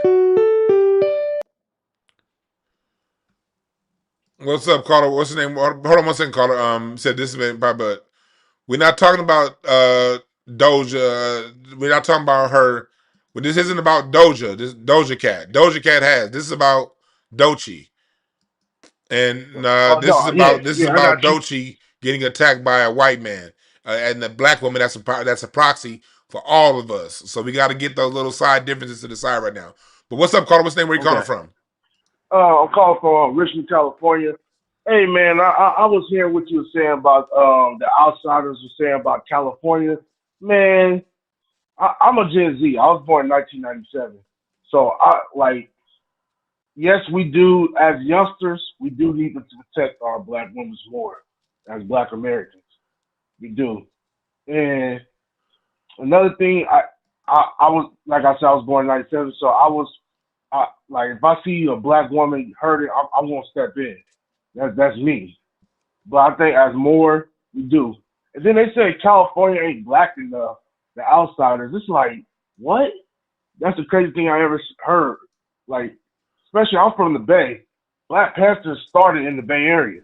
We started Yeah, revolutionary in the Bay in yeah. Cali. And Like they we came right down to retaliated. L.A. from the Bay. Yeah, it came right down LA, but LA was the first to start that riot, the Watts riot. So it's like we always retaliated, and they were saying we're not black enough. That's the crazy thing I ever heard, man. Let me say The something real quick. craziest Let thing. me say something real quick. Like, you got people who, if think about it, if you live in the South or on the Eastern Seaboard, you have another black Yeah. town within a 30, 45-minute drive of you. In LA, Mm-hmm. once you leave LA and once you leave Oakland, ain't no more black people till you get to Texas. Nah. So we It's we like it's in the we middle of nowhere. in, Cali's just in LA yeah. and Oakland, we a 6-hour drive apart. So that's Mm-hmm. the equivalent of driving like from like Boston to DC. People understand that. You gotta drive from Yeah. Boston to DC to get from LA to Oakland. Y'all go the Eastern Seaboard, y'all go through 5 fucking states to get to. So States. we isolated. Mm-hmm. We got the ocean to our back, and we got people who hate us from all across the world, from Asia to Mexico to the white boys that we got to deal with. We got Mexico at the bottom that hates us, and a whole bunch of China, Ooh, Asia don't coming they? in over the ocean, and we isolated, and we dealing with all this shit, and then people be like, "Oh, blacks are scared of Mexicans." No, the fuck we ain't. Oh It's man, 30 don't. Mexicans for every one black person, and we still draw down. Fuck out of Yeah, and here. another thing, we like 3% of California, and we go hard. We like the culture of California. Without black people, California ain't nothing. And I'm gonna stand on that. Well, Without black people, black Americans, California California ain't ain't nothing. shit. But thanks for Ain't giving us a shit. call, my brother. I gotta take this other call. All right, then thank you. Yes, sir. Yes, sir. What's up, caller? What's the name? Where you calling from? Oh, I got him on hold. There you go. What's up, caller? What's the name? Where you calling from? Oh, my name is Granny Cat. Damn, I got through.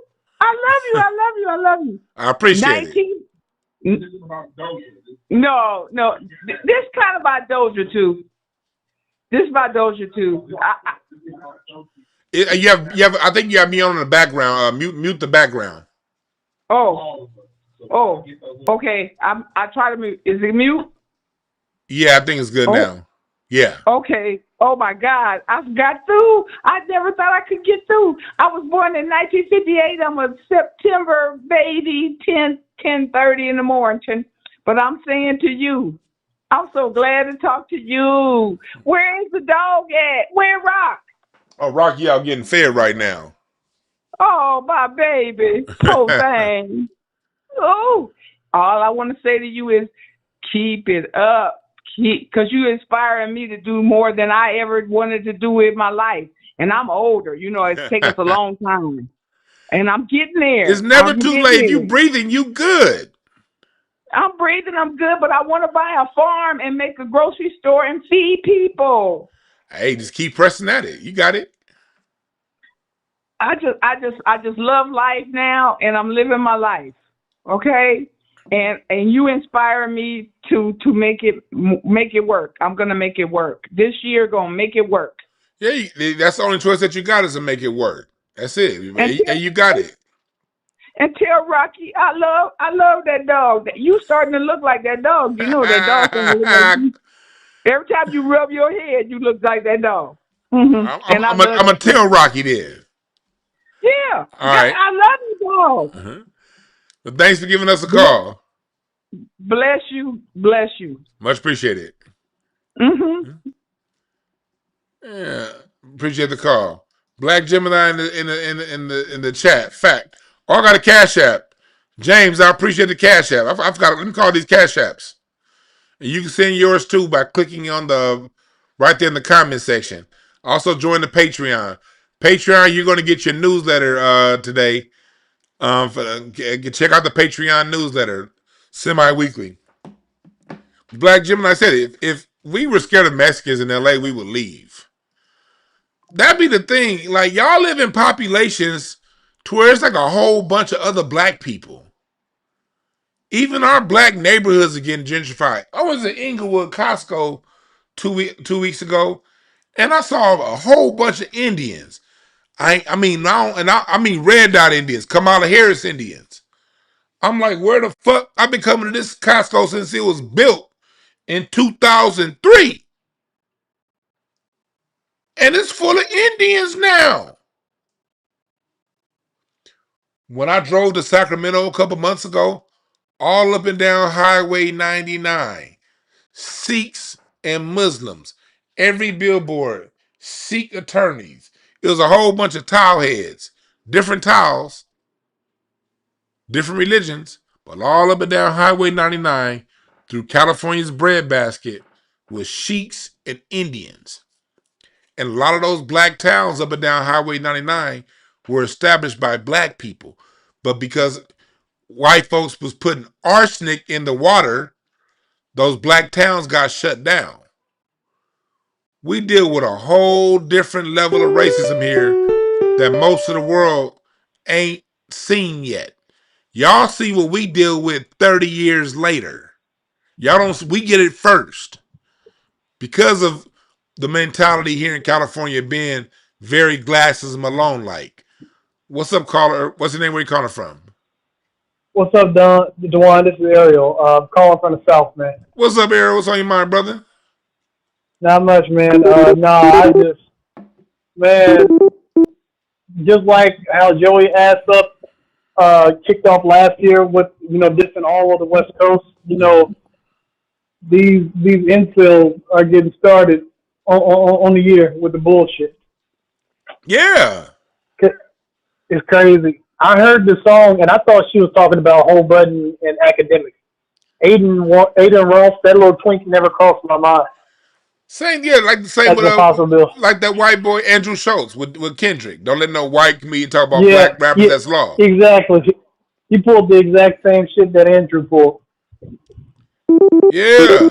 But nah, it's funny. Hey, like personally, I don't really fuck with Glasses because of where he was like Free Diddy and calling Cuddy a rat. So yeah, I like that. I do appreciate this energy. Yeah. Now I really appreciate this energy. Now I just hope that if he does, but then again, I find it. I can't envision a moment in time where Adin or Glasses would ever come across each other. Right. So he probably won't have the chance to slap him. Well, but if he does, I'm pretty sure it's going to be too much security in the way. I just like that. Yeah. I just like that being put out into the ethers. I like that kind of. Yes. I like it being put out there. It's time to stop playing. Yeah, and I'm tired of scary niggas. Yeah. I'm tired. I'm real tired of scary niggas because that dude Trap Bradshaw. I don't really look at Glasses show. I mean, I started looking at it when it first started, and it was around the time Homane dropped Port of Hotonio. Yeah. And he was making excuses for Homane as well. Yeah. Like, you really think it was like that? Like, he's always when shit is obvious and it's a problem, he's always there to make an excuse and cap. Yeah. Put on a cape for somebody. And this is not the time for you to do this shit. Because Adin is tight with Trump. Yeah. And he gave Trump that Tesla truck. I think he interviewed Trump. Yeah, he interviewed Trump before Trump won against Indian Kamala.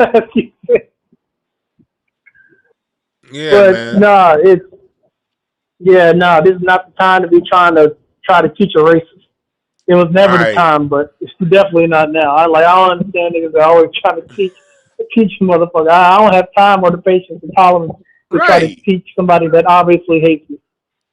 Right. That's real talk, Ariel Smoke, man. But All right, yeah, man. man. I You appreciate the take call, care. brother. All right, man. Appreciate what you do. Yes, sir. Happy New Year. Happy New Year to you Stay safe. too. Yeah, y'all gotta realize like that the culture is very strong out here on the West Coast. That's why the rest of the world country, not the whole country, but that's why New York, Little Rock, Arkansas, and places like that picked up Crippin' and Bloodin', not understanding the full context of where Crippin' and Bloodin' came from. Crippin' came from the concept that Glasses Malone speaks on. It was just corrupted by J. Edgar Hoover and by the alphabet agencies. And we got the bastards of the party. And the bastards of the party are these niggas you see goofball laughing when faced with a serious threat. The real streets spoke in LA and Oakland, spoke like Glasses Malone, acted like Glasses Malone. And that DNA has never left. But through gang injunction laws, 3-strike laws, the crack epidemic, it strongly infiltrated and weakened that side of LA, along with the influx of over 30 million people from Mexico and surrounding areas. All up and down the coast, all up and down the San Joaquin Valley. Everywhere you go,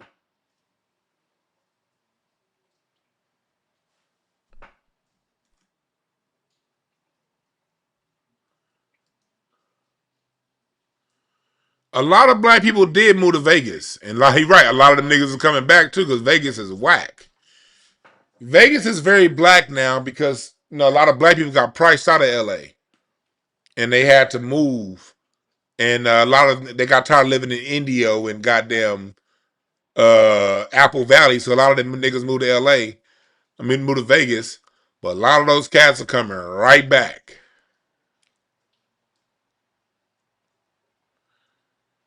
And to go back to what I was saying earlier about Doechii, yeah, we know Doechii has said some things. Again, this is the channel. If you go look at my channel history, I got a full-on damn near 2-hour video on some suspect things Doechii said in the past about black. And about not just about being black, about the whole straight male thing. I did a whole show covering that. But as black people, we got to grow the fuck up and realize when there's a larger threat at hands. And y'all see what's going on. This is the reason why let's break down why this is important. You see what's going on. You see how freely Myron Gaines speaks about black people. You see how freely Adin Ross speaks about black people. Nick Fuentes. This motherfucker Kyrie Irving, and I love Kyrie Irving, but he goddamn said, validated Nick Fuentes saying, hey, well, he still gets an opinion too. And then Nick Fuentes turned around and called him a nigger. That streamer generation is adults now. That's why I stopped. I used to play all the time I started playing on the internet, PlayStation 3. I've been online gaming since PlayStation 3. And the main reason why I don't even go into Call of Duty rooms anymore, and I stopped years ago. The only games I play online might be Madden and some shit that I can mute. Madden and 2K, something I can mute. Because all you hear is nigga, nigga, nigga, nigga, nigga, nigga, nigga. All them kids are now adults and they feel very emboldened. And part of the reason why they feel emboldened is because they got the so-called LA, the street tough guy saying, oh no, that's the homie. You got Wack 100. Oh no, Adin Ross is the homie. And then when you get the Jason Martins and the Glasses Malone types pressing them, oh man, you sure you don't want to just have a conversation? Man, I got your back, Glasses, man. I got your back. Yeah, yeah, I got, yeah. Like, nigga, niggas is corny.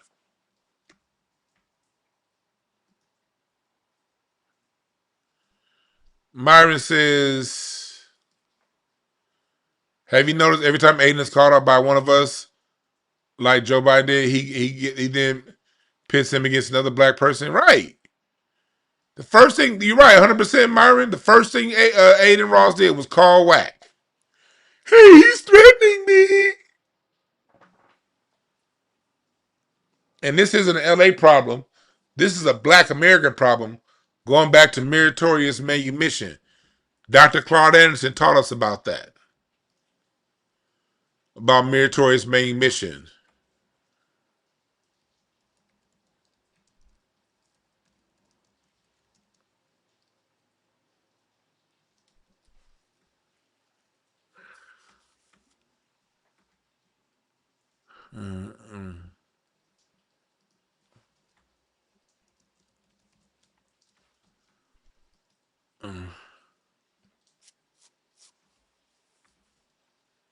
Let me see here.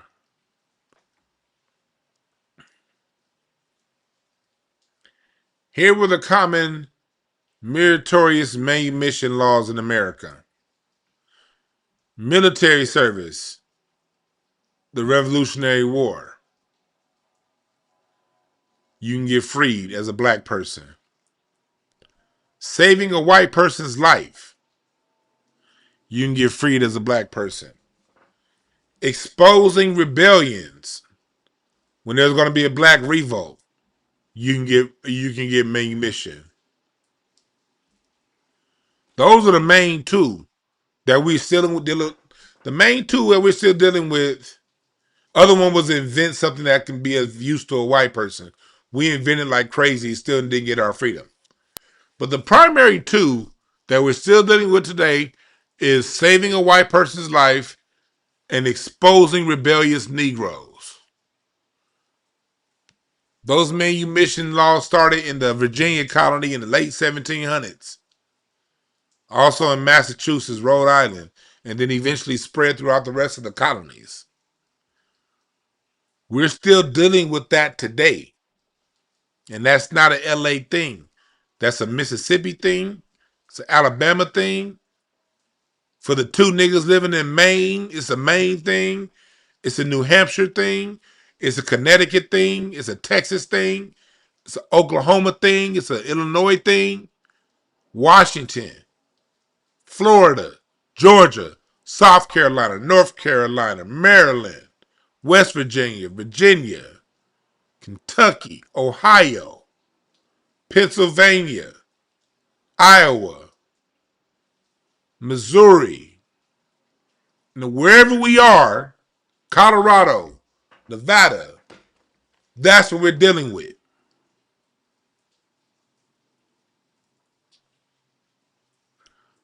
We as black folks got to recognize who is who. And the manumission niggas of today are the goofballs laughing along with the white boy who's disrespectful of black people. Those are the ones we're dealing with today.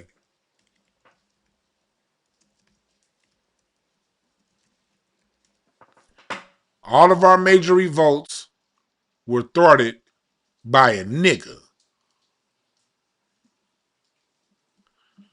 George Wilson and John LaRoche.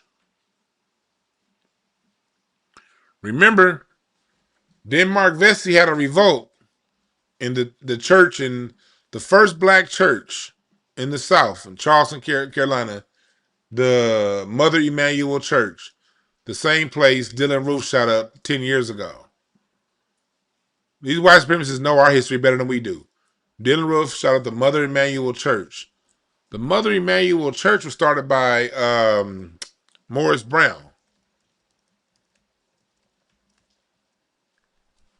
in Charleston, South Carolina.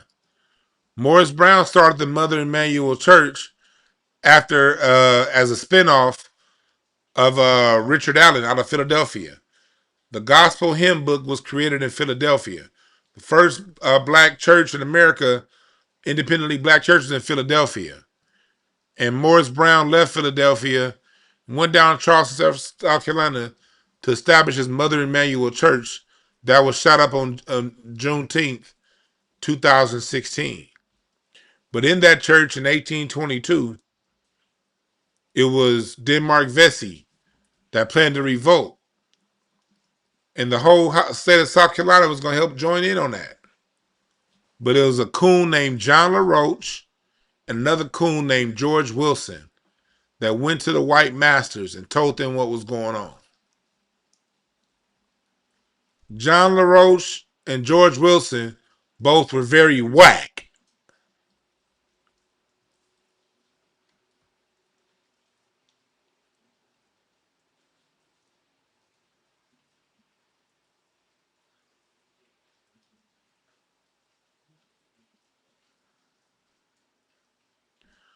Somebody said stop watching their content. I don't watch their content, fool. I get clips like you get clips. Some people are, well, I got a solution. Shut up. I don't watch no goddamn Wack 100. What the fuck are you talking about? I scroll Twitter like everybody else scroll Twitter and I see clips. And sometimes I get a clip that interests me to talk about. Stop watching your content. Oh, genius. What else you gonna say? Don't go outside in the rain. You're gonna get wet.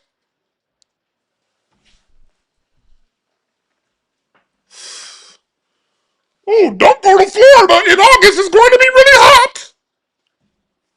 What the fuck is wrong with you niggas? Who the fuck said we watch their content? Oh, I've never seen an Adin Ross stream. I'm gonna start watching Glasses content more though.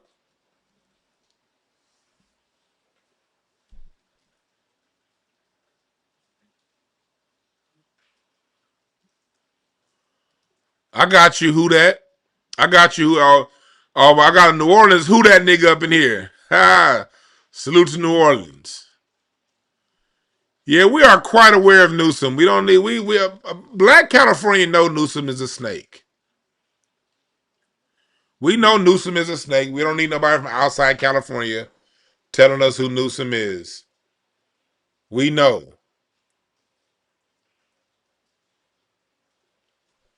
We know.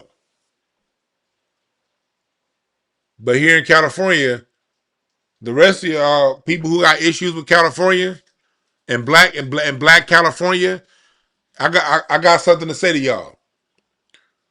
How far are you along in your state's reparations fight? Black Californians have done more for reparations since 2019 than anywhere else in the country. We the first to put it on the ballot, lineage based. Lineage based. We got that on the ballot first. But we had a bitch ass governor that vetoed it. Your state people, you got states out there. I'm telling y'all right now, y'all people from other states, y'all don't want to pull up the records. Militancy has always been here in California, going back to Mary Ellen Pleasant. Do y'all know who Mary Ellen Pleasant is? She's the black woman that financed John Brown and John Brown's assault on Harper's Ferry. John Brown, the white man that killed all them white folks for black people, was financed by a black woman out of California. We been doing this, nigga. Show me your equivalent to Mary Ellen Pleasant in your state with 30, 40% black people. I wait.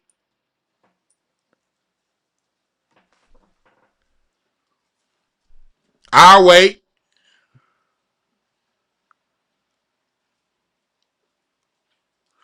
And then we got people like this. No, you don't rock with me. He says, you have a clear West Coast bias. Well, let me tell you something. You're clearly retarded. I'm over here talking about laws. I'm over here talking about action. I'm giving y'all history. And this nigga talking about bias. This is not the room for retarded folks. This is the room for the people who actually qualified to be in school and weren't part of the No Child Left Behind. That's what we're here for. No, we didn't have a bigger Panther presence. We created the Panthers. It's a big difference. That'd be the hard part. That'd be the hard part. Oh, Bray, you say you're a descendant of Mariana Pleasant? That's dope as fuck. That's dope as fuck. No, Racer Boy, we don't brag when the check gets cut. We brag by starting the movement. Because hopefully the check ain't going to get cut until everybody else get their asses on board. This is going to take black people from the South, from the East, the Midwest, and the West. But I'm not going to sit here in California and keep having people throw shots at my state when your state ain't done a third of what we done for reparations. No. I'm going to brag. I'm going to brag. Because it takes a while. Reparations probably ain't going to come for for a while. We didn't get the civil rights movement of the 60s was started in 1920s. The civil rights movement of the mid 60s was started in the 20s. But you don't get to those gains made in the 60s without the action of those in the 20s. We need everybody else to get on board before y'all start throwing shots at California. You dig?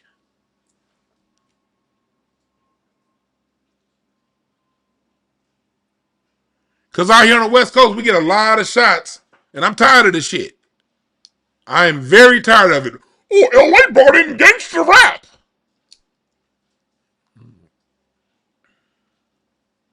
Niggas still be saying that shit. Oh, the word retarded is very accurate. I love the word retarded.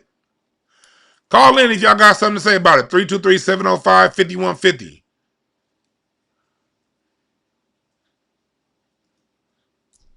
Yeah. Y'all better, instead of judging California, y'all better goddamn read our blueprint. How to deal with white supremacy while being the smallest population in the state. Y'all better read the blueprint. How did these niggas go so far with so little and so much against them? Y'all better read the blueprint. The first, when it came to desegregation, Hattie McDaniel, LA. When it came to desegregating neighborhoods, the laws that went nationwide was a law adjudicated and prosecuted, not prosecuted, but the lawyer on the firm was Thurgood Marshall, right here in the West Adams district. So much comes out of the West Coast. But also, when no one else comes here first, how white supremacy is going to handle black people around the nation. They give us crack first. They gave us heroin first.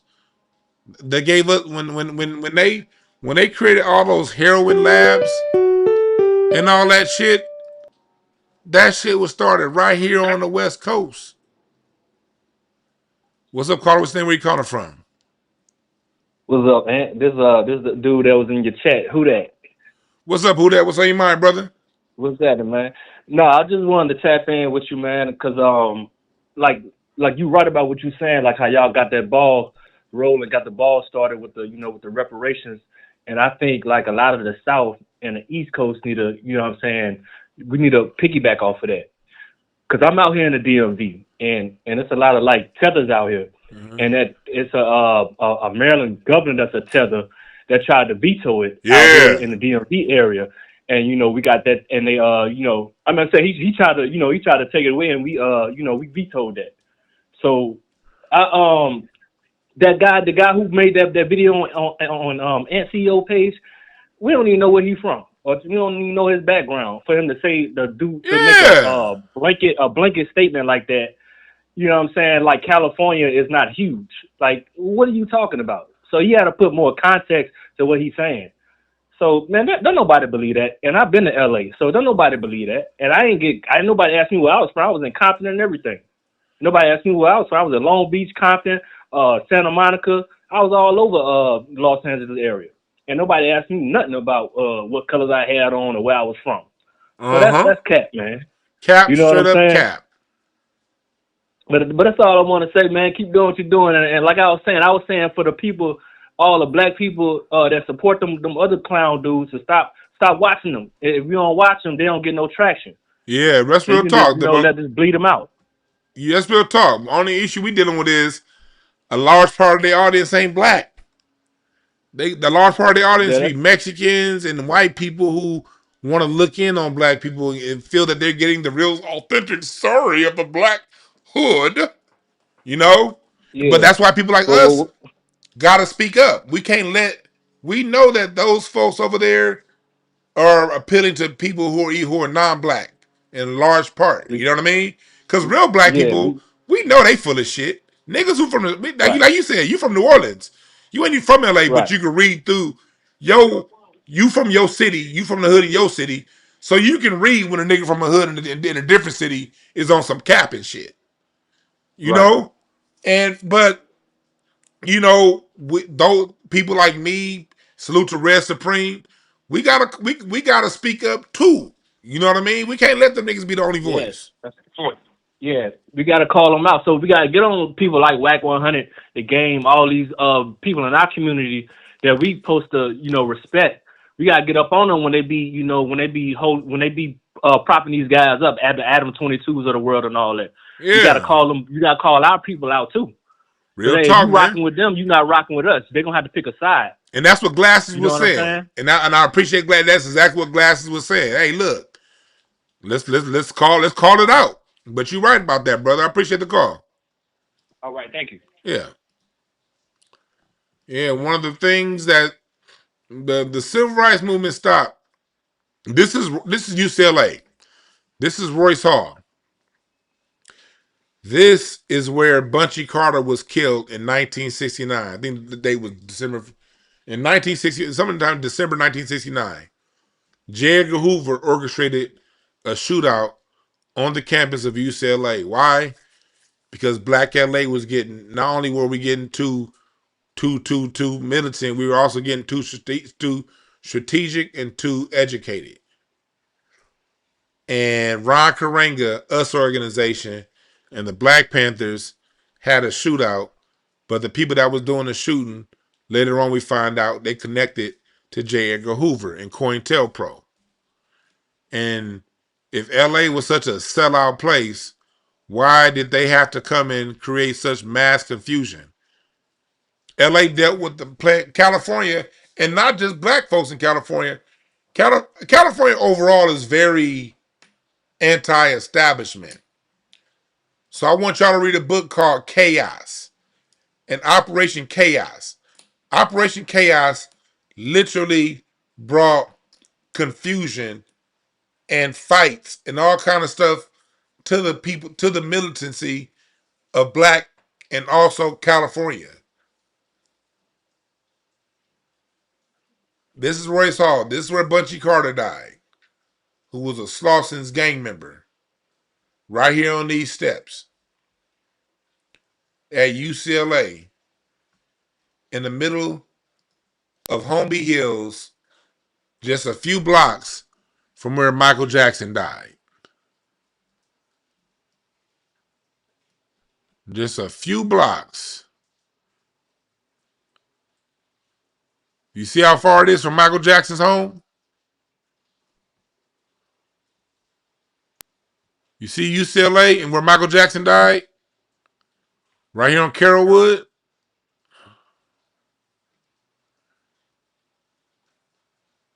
You got Mapleton, you got the Diddy Mansion, you got the Spelling Estate, and Diddy's Mansion right here.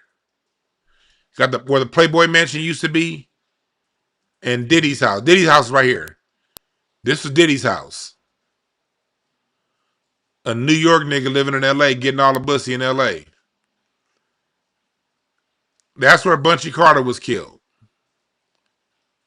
And when you go up here in Laurel Canyon and Benedict Canyon, some of the most notorious murders all happened here.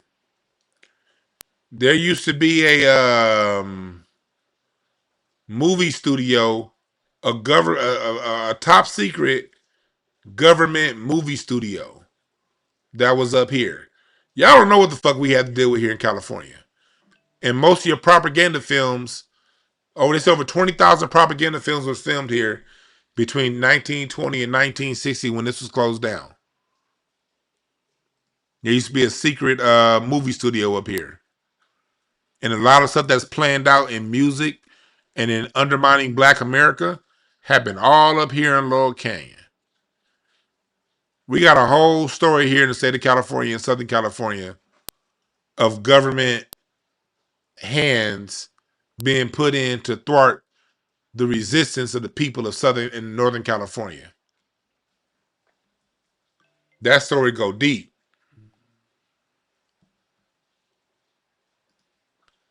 That story goes deep here.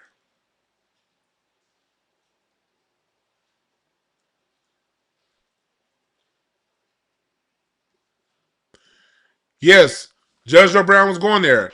If y'all check on, when I first started this channel, I interviewed Judge Joe Brown. And Judge Joe Brown basically said that same story. I got 2 interviews with Judge Joe Brown back in 2020. If you just type in Dewan B. Judge Joe Brown, he tells the stories. It's a whole different world here, y'all.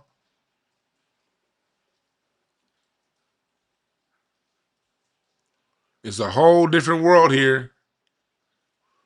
But we get a whole bunch of people from around the country who get dumped on our city, and we end up taking the heat for it.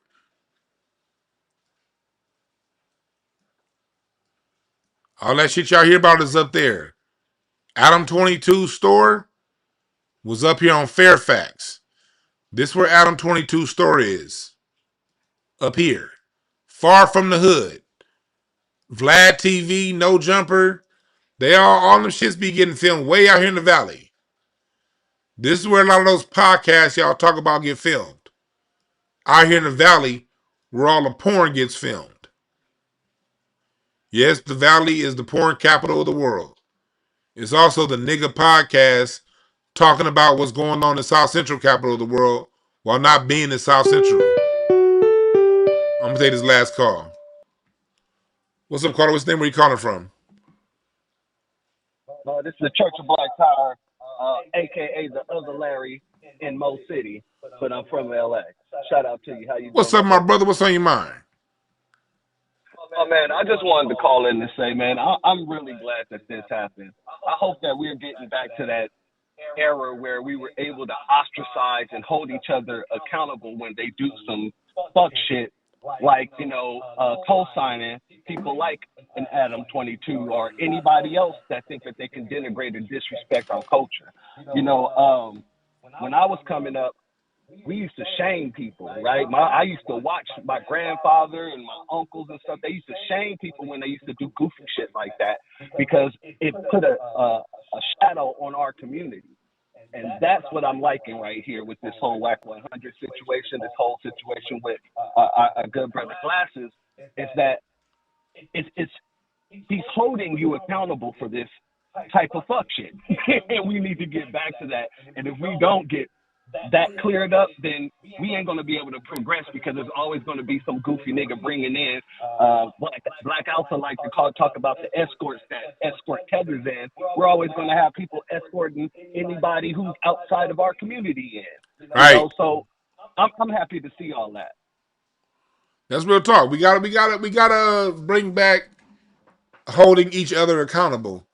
And that's why I'm saying big salute to Glasses, because Glasses really is embodying the original spirit the gangster of LA was embodied in before it got corrupted by J. Edgar Hoover's FBI.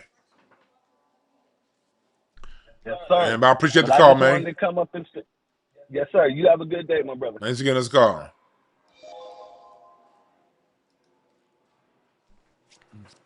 So that's what I want to say.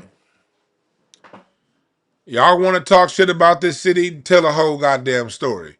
Y'all want to talk about the coons in LA? We'll talk about the militancy. The militancy too. Should I take one more? I'll take one more. What's up, Carter? I saw you called earlier, so I went ahead and answered this one. What's the name? Where you calling from? Mike from Memphis, bro. Yes, sir. What's on your mind? Yeah, man. I just want to say, man, you right. It's time for us all to get on the same page with each other, man. And it's goofiness everywhere. And I just kind of look at it like now. At one time, when we did speak up, the guys that were snitches, the tough guys, they were in bed with the police. So people that was actually turning these degenerate, low-life criminals in was allowed to be murdered. You get what I'm saying? So I think a lot of like you said, man, the tide is changing, and we starting to push out the trash, man, and hold them accountable. Because if it wasn't for that trash, man, we'll be further along than what we are. But hey, like you said, everything takes time, and we getting there. And like I said, we'll get a reparations eventually. But this is just gonna be a lifelong fight. So that's once we get that in our mind, it's a lifelong fight. We'll be okay. We're gonna keep tugging along and pushing and doing what we gotta do. Y'all be safe, brother. Keep strong out there. Real talk, man. You have a good one. Bye bye, bro. Yeah. Yeah, and when it comes to reparations, and I'm gonna end it on that note. California, we the first to put some points on the board. We set the precedent of lineage based reparations, and we did it in the time between 2019 and 2024, 5 years. Did we get it? Not yet. How are we gonna get it? We're gonna get it when everyone across the country, from the East Coast to the West Coast, pressures their local municipality in their states to get on board. When this becomes a mass consciousness. But what we don't need is niggas from states with a whole bunch of black people pointing fingers at California and what we ain't doing when your state ain't got no points on the board when it comes to reparations. That's what we not gonna do. Your city don't have an Ice Cube. Your city don't have a Kendrick. Your city don't have a Nipsey. I don't want to hear it. I don't want to hear it. And for those of us from here, we're not gonna allow these whack ass pseudo gangsters to be the face and the voice for our city and our state. Not gonna happen. You niggas have been talking loud and long enough. Take the mic. Unless you're a gangster on Glasses level, take the mic. And also, my message to Glasses, my message to Jason Martin. Pay close attention to how nervous them niggas was around you. And remember that. Pay attention. But I also want to let people like Jason Martin and Glasses Malone know that there's squares out here that don't identify with no game, but is down for the cause, that out here supporting you. Glasses got support. Just like we have Adam 22 out here in LA, Tariq Nasheed's in LA. Name another place that got an equivalent to Tariq Nasheed in their city. I wait. That man called for a museum and did a fundraising for a museum, and within 3 years had one open. Show me a equivalent. What other city got a Red Supreme? Multiple podcasts out of one city that are holding it down for the country, for the culture.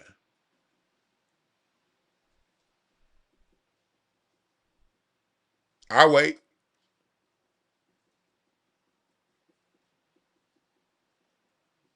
I'll wait. No matter how you feel about these people personally, who else got somebody doing it for the culture like California? The California podcasters. I'll wait.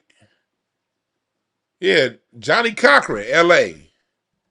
My dad used to sell drugs. I remember when the OJ case happened, my dad was like, "Oh, that's Johnny Cochran." My dad knew everything about Johnny Cochran when OJ happened. Why?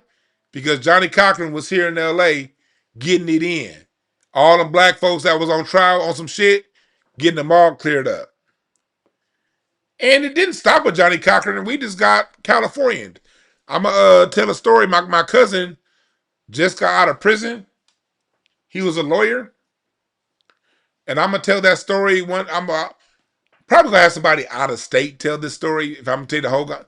My cousin's story, I'm going to look for some media folks, anybody, my podcasters that are out of state. I'll probably tell y'all to tell this story more because it involves the LAPD.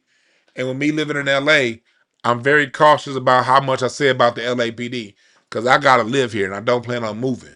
So I don't say certain things I don't say out of my own safety. But my cousin was a lawyer here in LA that had all kind of charges against LA. He was making the LAPD and USC pay all kind of settlements. Settlement. So they set him up. Got him about the paint on a legal technicality. When asking him, hey, if you just settle these cases, we'll let you go. But my cousin sat down for 9 years because he refused to stop the fight. His story is going to come out because his story involves all kind of notorious people. That story is going to come out. Again, I'm not going to tell the story like that because I live in California. I live in LA. And I ain't leaving LA. And I got to watch my safety. I don't give a fuck about these gangsters. But I do pay attention to these police officers in the political environment here because the political environment here is real.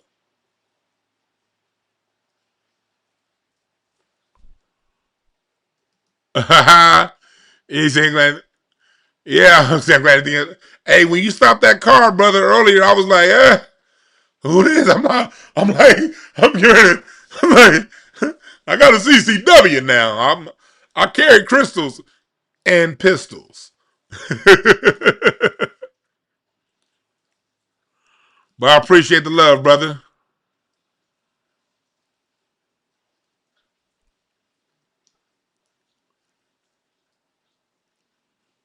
Yeah, we got RZA Islam out of LA.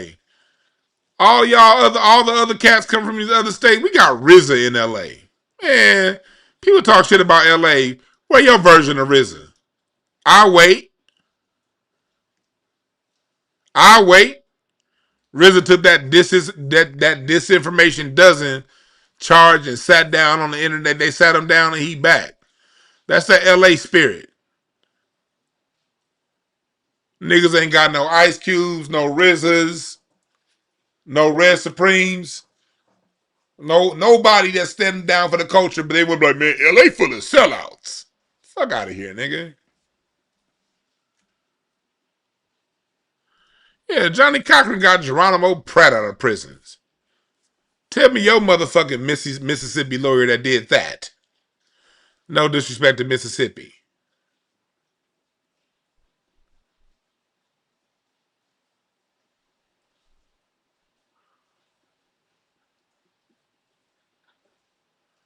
Yeah, George Richard did open. He did. Johnny Cochran. She appreciated George Richard. Yeah, he did open up a spot down there. Yeah, you're right. You got people from cities that got up to Harker Bay talking shit about LA when we got RZA Islam. Fuck out of here, nigga. Man, I've been here 2.5 hours. I'm gonna come back live later on tonight sometime. We're gonna talk about what's going on over with Venezuela and Donald Trump, all right? You're right. They got Brother Polite and they talking shit about LA. And you see, as soon as Brother Polite ass came to LA, his ass got arrested, put in jail. Crook. Thank y'all again for listening. Hit the Patreon up. We out.